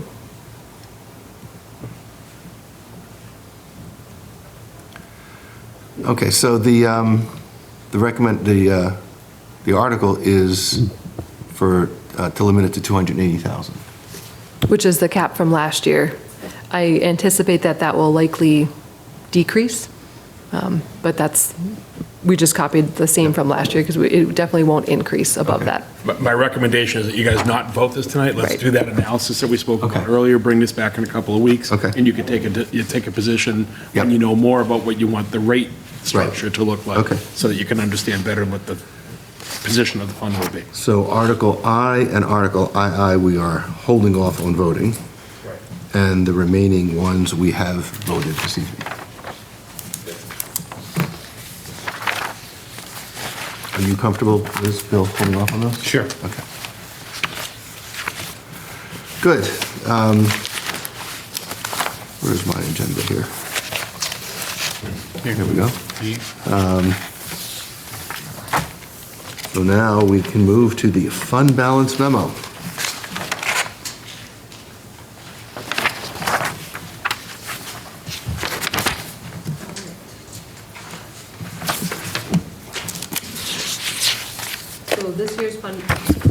The fund balance memo this year was put together by myself and Carol Tully from the advisory committee with help from Jim Petrowski, the main auditor from CLA. And we typically start with this piece of it where we look at the change in overall general fund balance from the prior year. I think as we've mentioned in forecast meetings and other financial discussions this year, the main kind of anomaly that we saw in FY24 was a large collection of interest earnings based on the large balances from borrowings that we have in the bank from funding foster and public safety construction, as well as the overall higher interest rates that everyone's seeing right now. So that was $6 to $7 million, depending on how you look at it, over and above what we expected. And that's the main thing that's contributing to an increase in fund balance of almost $10 million year over year. All of this, the source of information for this fund balance memo is all from the ACFR, the Annual Comprehensive Financial Report. One of the things that Carol and I are trying to do is simplify this process and use one source of data so that it's just easier to look for this information every year going forward.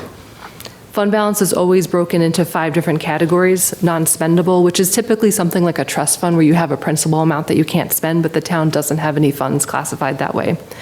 Restricted, which is generally regulated by state regulations or some, a higher body than in town. Committed is typically town meeting votes, town meeting decisions, where the town has set aside funds to be used in a specific manner. Assigned is a little bit more internal, so that includes encumbrances, and then one item that we have in our town's financial policy, and then everything that is not classified according to those categories is considered unassigned. As you know, per our town financial policy, we aim to keep between 16 and 20% of the town's total annual expenditures in unassigned fund balance, and it's important to maintain those reserves. That's something we heard a lot about in the rating agency calls in the last couple of weeks, and it's definitely a factor in keeping our AAA rating. But right now, 24 was it was an anomaly year. If you looked at the overall increase in fund balance last year from 23 to 24, it was just over $1 million difference compared to the 9 or 10 million that you're seeing this year. But the bottom line is that the excess unassigned fund balance is about 14 million this year. That's 31%. Tom is going to walk through a presentation now that basically outlines many uses of that total much more than the 14 million we have. But better to be in this position than, fighting to remain above that 20%.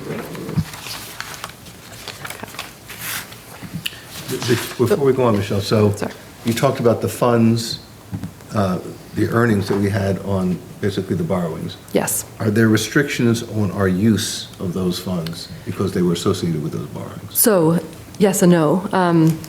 We did earn significant funds on the borrowings, the debt excluded borrowings for foster and public safety facility, and there are arbitrage requirements where towns are not allowed to just borrow funds and sit on them and earn the interest, which I wish we could because that seems like a great way to raise some revenue, but you have to spend a certain percentage of those borrowings every 6, 12, 18, and 24 months after you borrow them, so you have to show that you are using them for the purpose that you borrowed them for.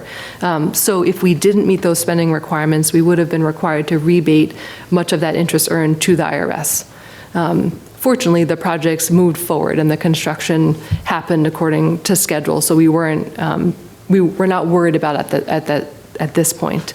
But early on in the process, when you never know what's going to happen with large building projects with the availability of materials or, digging into the ground and finding more hazardous materials than you expect, had we been held up for months at a time, we would have been really worried about meeting those requirements.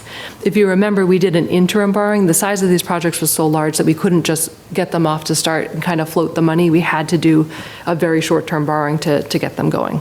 But at this point in the process, we're in the clear and feel like we can now program the use of those funds into other capital, into offsetting the tax impact of capital, and other potential sources that Tom will walk us through. Great. Thank you. Great. Sure. Tom.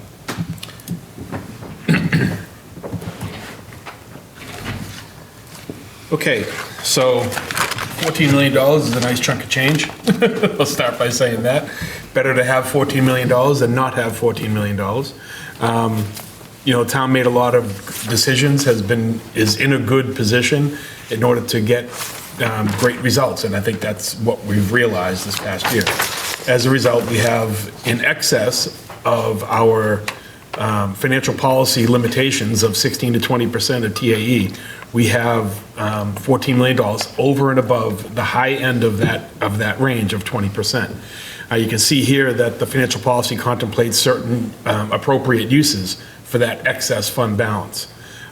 So given that, I'll just walk you all through some of what you're seeing now as we start going through all these articles each week. We're going to see more and more of these things coming up. I don't have dollar amounts assigned to these because you three will determine what you feel is the best approach for funding the issues that I'm going to raise here.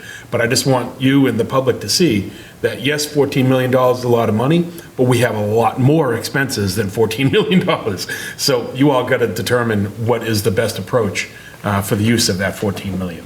So to that end, this year alone at town meeting, we're going to be contemplating a number of articles, some of which could benefit, if you so chose, from use of fund balance and use of some of that excess fund balance. So in the potential large expense category, we could offset, for instance, the high school roof project or the subsequent solar work that might accompany that project. We also could offset the tax impact of the senior center the way we did, Center for Active Living. I told Michelle I wouldn't do that. And the way we did with the public safety facility and foster school, when we've reduced the tax impact by applying fund balance to the total needed up front. We could also do the same thing perhaps with the pickleball court. So we don't know where all these things are going yet. These are to be determined, but those are some of the large items that could cost, 2, 3, 4, 5 million per, depending again on what you all feel is appropriate. What about solar for the public safety building? Yep, so that might be one. We might be able to do that with other funds, depending on whether or not money comes in timely fashion or not, but it is being built solar ready for sure. Same with Foster. Okay. Yep. So a medium category, medium expenses, maybe in the 500 to $1 million, $1.5 million kind of range. There's usually, we haven't done the math yet, we're not at the end of the fiscal year, so we don't know, but there's usually a need for a reserve fund transfer, augmentation at the end of the year. That's usually Article 11, something like that. And so there might be a need for some money there. We got to walk through that depending on how many snowstorms we get. That might be a reality. Out-of-district expenses, as you know, this is an exemption from the 3.5% memo, the financial management plan that we all signed a couple of years ago, exempts out-of-district expenses for the school department over a certain amount. That might be an expense that we would have to incur this year, and that money would likely come from fund balance. But in these categories, that seems more like an operating expense, where we don't use fund balance for. So a portion of it, but it would have to be paid, so their budget will cover the standard portion. I understand. Anything above that. Right, has anything to be above it, paid but, by something. so what I'm trying to say is, it's an operating expense. Yes. Their operating budget covers a portion. We need to cover the rest, but regardless of who covers it, it's still an operating expense as opposed to. That's true. It's a it's not a non-recurring. That's true. So But it would be covered from fund balance. We don't have a line item in our Yeah, that's right. operating budget. Right, but whether or not that's an appropriate use of fund balance is. Yeah, I don't know where else we would pay for it out of, but yeah, you're not wrong. It's the only operating expense line in here. That's true. Okay. Yep. Center for Active Living, permitting and design. We're going to have some money this year to do an article to get us to the point where we have something to build from. I don't know how much that's going to be yet, but that will come from fund balance. Then we have, we just heard from Kevin that he's looking to demolish the old pool at the country club. There's going to be a cost to that. You all can determine whether you feel like that is rightfully or not rightfully out of component or should be paid for out of the enterprise fund. So that, again, to be determined. We don't know the exact cost. We're anticipating relatively low, but we don't know exact yet. The fire headquarters, HVAC, the fire capital project or article that was funded a couple of years ago funded a new fire truck, which we've purchased, a new roof at the headquarters, which is done, and it was intended to also fund the HVAC at that building. The cost of the HVAC work has gone out of through the roof, no pun intended, and so we couldn't afford with the remaining balance in that original appropriation to do the HVAC work. So we've repurposed that money to do, as was contemplated as a backup with that article, to do a new roof at the South Hingham Fire Station. Right. But now we're going to need to replace the HVAC at Central one of these days. So this might be something you decide to do this year or next year. That's up to you guys. And then some smaller projects that we've talked about, trying to get communications consultant for the inevitable work that's going to be done on 3A when that TIP project comes to realization through the state. I don't know if that's going to be this year, next year. It's up to the state to some degree. But I feel strongly that we need to have a professional communications consultant helping us with that, GIS-enabled, rerouting, social media focus, so people always know what's happening when multiple towns, Situate, Cohasset, Hull, obviously all of Hingham, probably Weymouth, everybody's going to be traveling up and down that road, and every day there's likely to be different types of detours and slowdowns and closures. So we just want to make sure the public is fully informed along the way. And I don't have a staff or a capacity to do that level of communication. So I really think that there's an appropriate place for a line, whether it's this year or next year, to fund that kind of work. Digitization of town records. This is a thing that I've been wanting to do since I got here almost a decade ago. I think it's really important. There's an old story. I think it was the town of Fall River had a fire in one of their municipal buildings where they actually stored all of their town records in their attic. And the whole building was a complete loss, and they lost hundreds of years worth of records that they'll never get back. That's a terrifying thought to me, especially all the historic records that Hingham has, and the age of a lot of these records. We don't want to lose this stuff. Now, so I'm not accused of being alarmist. We have, through preservation work, preserved digitally a lot of the oldest records we already have, which is great. But there are standard everyday records that are referenced by everybody all the time. We need to start digitizing this stuff for two reasons. One is permanently preserving it, but also more efficient retrieval. So right now, someone comes into to one office and asks for a project to be done. Someone in that office has to go to a file cabinet or a paper box up in the attic somewhere and go and hunt through it, pull something out, make a photocopy, send it. None of that's all 1980 style work. So I think we should jump bravely with both feet into the 2000s, never mind 2025, and start digitizing some of these records and get them so that they can be online for the public, as well as easily retrieved in the building should we need to. But anything happening now is digitized. To some extent, yes. The problem that you run into, Joe, is that there's not a universal naming convention for files when they come in, and as a result, they're not easily used by a software program that can retrieve them and send them out as easily. What we would do when we send records out to a company that does this work is they'll create a global naming convention so that you can differentiate between as-built plans from memos in the historic department, from the building department to the clerk's office, and you'll be able to differentiate all of that, and then they OCR it, optical character recognition it, so that everything can be searched, and it's just a better, more easily retrievable system. Yes, we have these rules that everything has to come in digitally, but again, they're often on thumb drives, they're usually saved into some folder, but there's no proper organization and structure to those files that makes them easily retrievable. It would seem, maybe this is naive, that we should today institute that so that we're not creating more work that would have to be digitized in the future, and that the future work will simply be going back to see what hasn't been. But I completely agree, but I don't have the expertise or staff or software to do it. This is a step in that direction. Okay.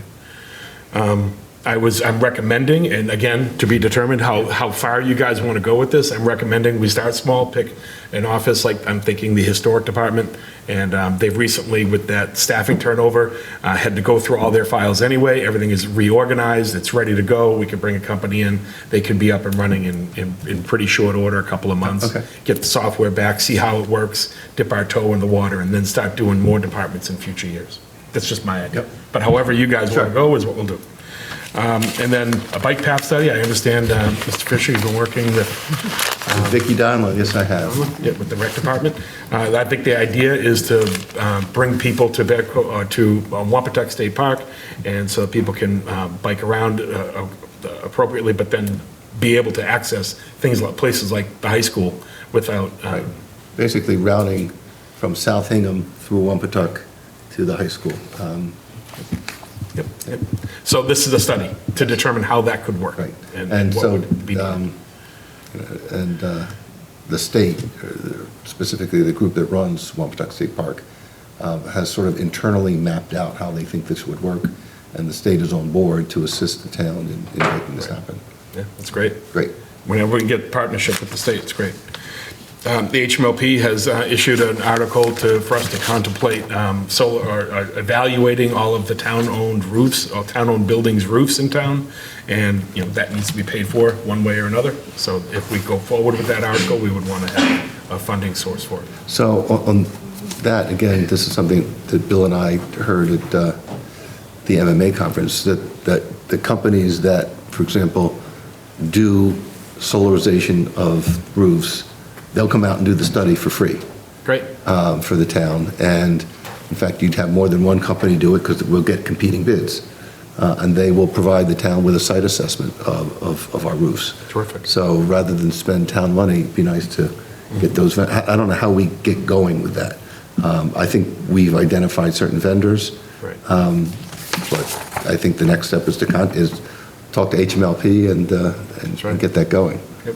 Great. I know Art and Patricia have been working on this project, speaking with HMLP about it, so it sounds like there's maybe a path forward to a number of buildings that are already solar ready that we can move on, but yeah, absolutely. So those are just the articles this year that we know are on the 2025 warrant. Then there's a long list of larger projects and ongoing projects that we all need to continue to consider that would need to have funding for. And again, that could come from this $14 million excess fund balance. So school roofs, I've heard that there could be an ask for one roof this year, maybe two. We've initially heard three. We're going to need boilers in those schools. Those are big ticket items. Those are not cheap things. More than it would swamp our capital program, I think. So I think we need to be careful. We're probably going to need to have article money for those. The turf field, there's a number of opportunities to fund that in different ways. I've been actually working with Bill and Liz. You came to a meeting one time. Like, we're all trying to find collectively with the school committee and the school department. Everybody's been trying to find ways to do this, but perhaps one way would be utilizing some of that 14 million. Solar in general. So even if we understand that what it would take to solarize and build the roof, maybe we would want to use fund balance to actually do it and get a few of these things up and running, and do it, lickety split, just with some paying cash almost for it. Center for Active Living, you might decide you want to, again, pay down some of the, prepay some of the cost of that building to avoid taxes, increasing taxes. Town hall reorganization. So when the senior center, if the senior center goes to Bear Cove Park and after the police department has left, that leaves a vacant space at Town Hall. There's a plan, tentative plan for how that space could all be used. That will require some minor, I think, build out, but some build out nonetheless. A big portion of what would need to be built out looks like it would be able to be paid for by the state. So that's very exciting. But there's some amount of money that we likely would need there. It's a little bit premature to get too detailed in that, but I think there's opportunity there for some funds to be used down the road. Central Fire HVAC, we talked about, that may or may not happen this year.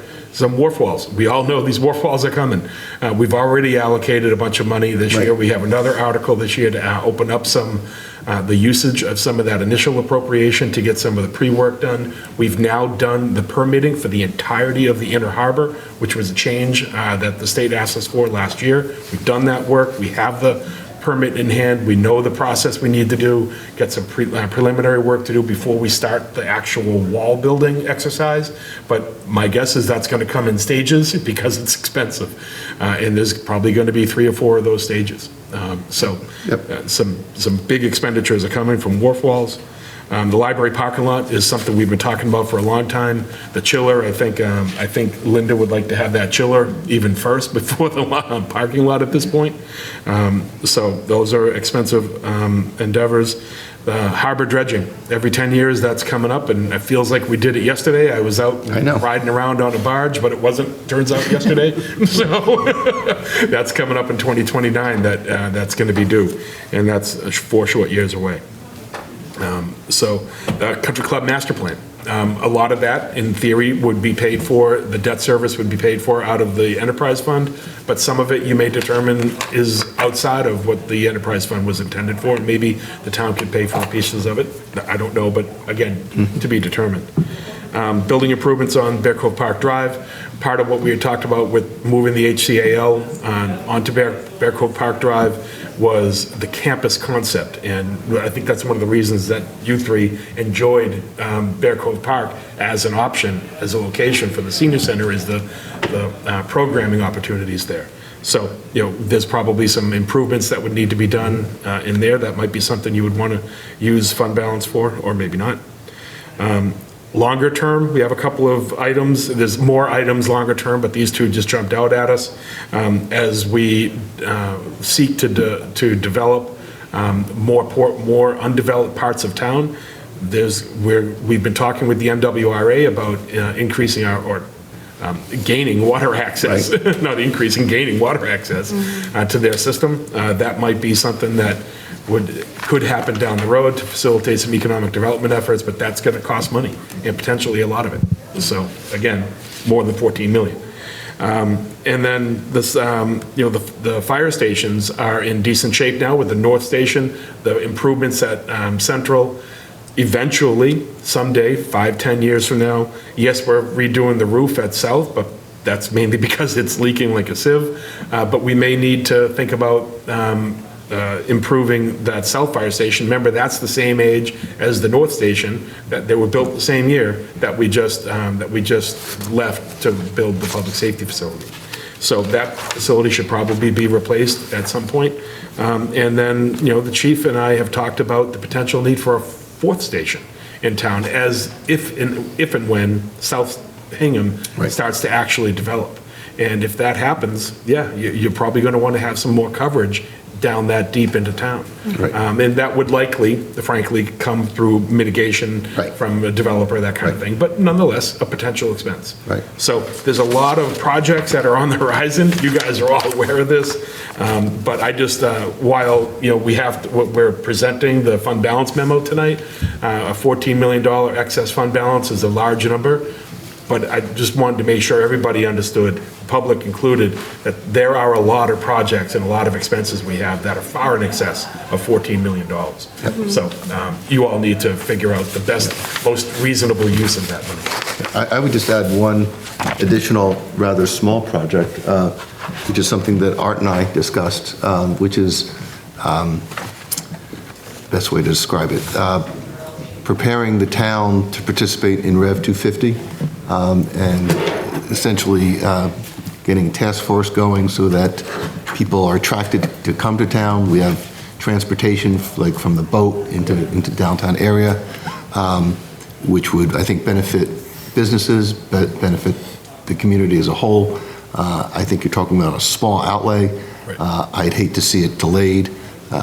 So it's something that I'm going to be working on with Art, and I appreciate, Art, you bring it to the forefront. Great. Excellent. Liz, do you have any follow-up questions? No questions, thank you. Bill? No questions, thank you. Tom, you do at the end of a meeting, you get no questions. I've been around a while. By design. Okay. Appointments, I don't think we have anything scheduled for this evening, Liz? No. No appointments. Any members of the public with comments on items not on our agenda? Seeing none, we'll move to Town Administrator Select Board reports, starting with Art. Sure, I'll be brief here, but I just wanted to follow up on the warrant article discussion regarding cell service to be maintained at the Weir River Water System facility. Last town meeting, residents approved the option for the town to enter into a lease at 25 Bear Cove Park Drive for the purposes of installing a cell service infrastructure. Earlier this year, we released an RFP. Responses were due today, and we have 3 fully responsive proposals in hand. Myself, David Sakara, and John Coughlin will be reviewing them over the coming days, and we hope to have a path forward defined soon. Thank you. Great. Michelle, and I assume you can start off with some good news. Yes. So thank you to everyone who participated in the rating agency process over the last several weeks. We're very pleased to announce that our AAA bond rating has been reaffirmed by both Moody's and S&P. And then the bond and band sale happened this morning. Joe was able to participate in the results. We were able to sell the $70 million bond supporting foster and public safety for a 3.84% interest rate over 30 years. And that was under our 4% projections, which is excellent. And then the bands, we have about $38 million in bands. Many of those are supporting foster and public safety as well, along with a lot of the water projects that Russell mentioned tonight. And that was actually a 2.76. I can't believe it came in under 3%. So we're very happy with those results. We will be updating the debt service schedule to show you guys the debt service budget in the next weeks. But thanks to everyone, that was a big team effort, and we're really happy with the results. Thank you, Michelle. Great, Thank you. You all know who the main team member was on that. Michelle did an amazing job, as always, on that whole effort. Thank you, Michelle. I did issue a one-day special license this week to Resurrection Parish for their St. Valentine's Day dance. It's being held on February 14th from 7 to 10 with an estimated attendance of 50 people, and there is not a police detail required for the event. Liz? Nothing to report, thank you. Bill? Nothing tonight. And I have nothing other than to really thank the team for an incredible January, a lot of work done, and we're going to have a big February and March. With that, I will take a motion to adjourn. Make a motion to adjourn. Second. Roll call vote, Liz? Aye. Bill? Aye. And I am an aye as well. See you tomorrow for our next select board meeting. What time do we tomorrow, 6 or? 6 o'clock. Thank you. 6 o'clock.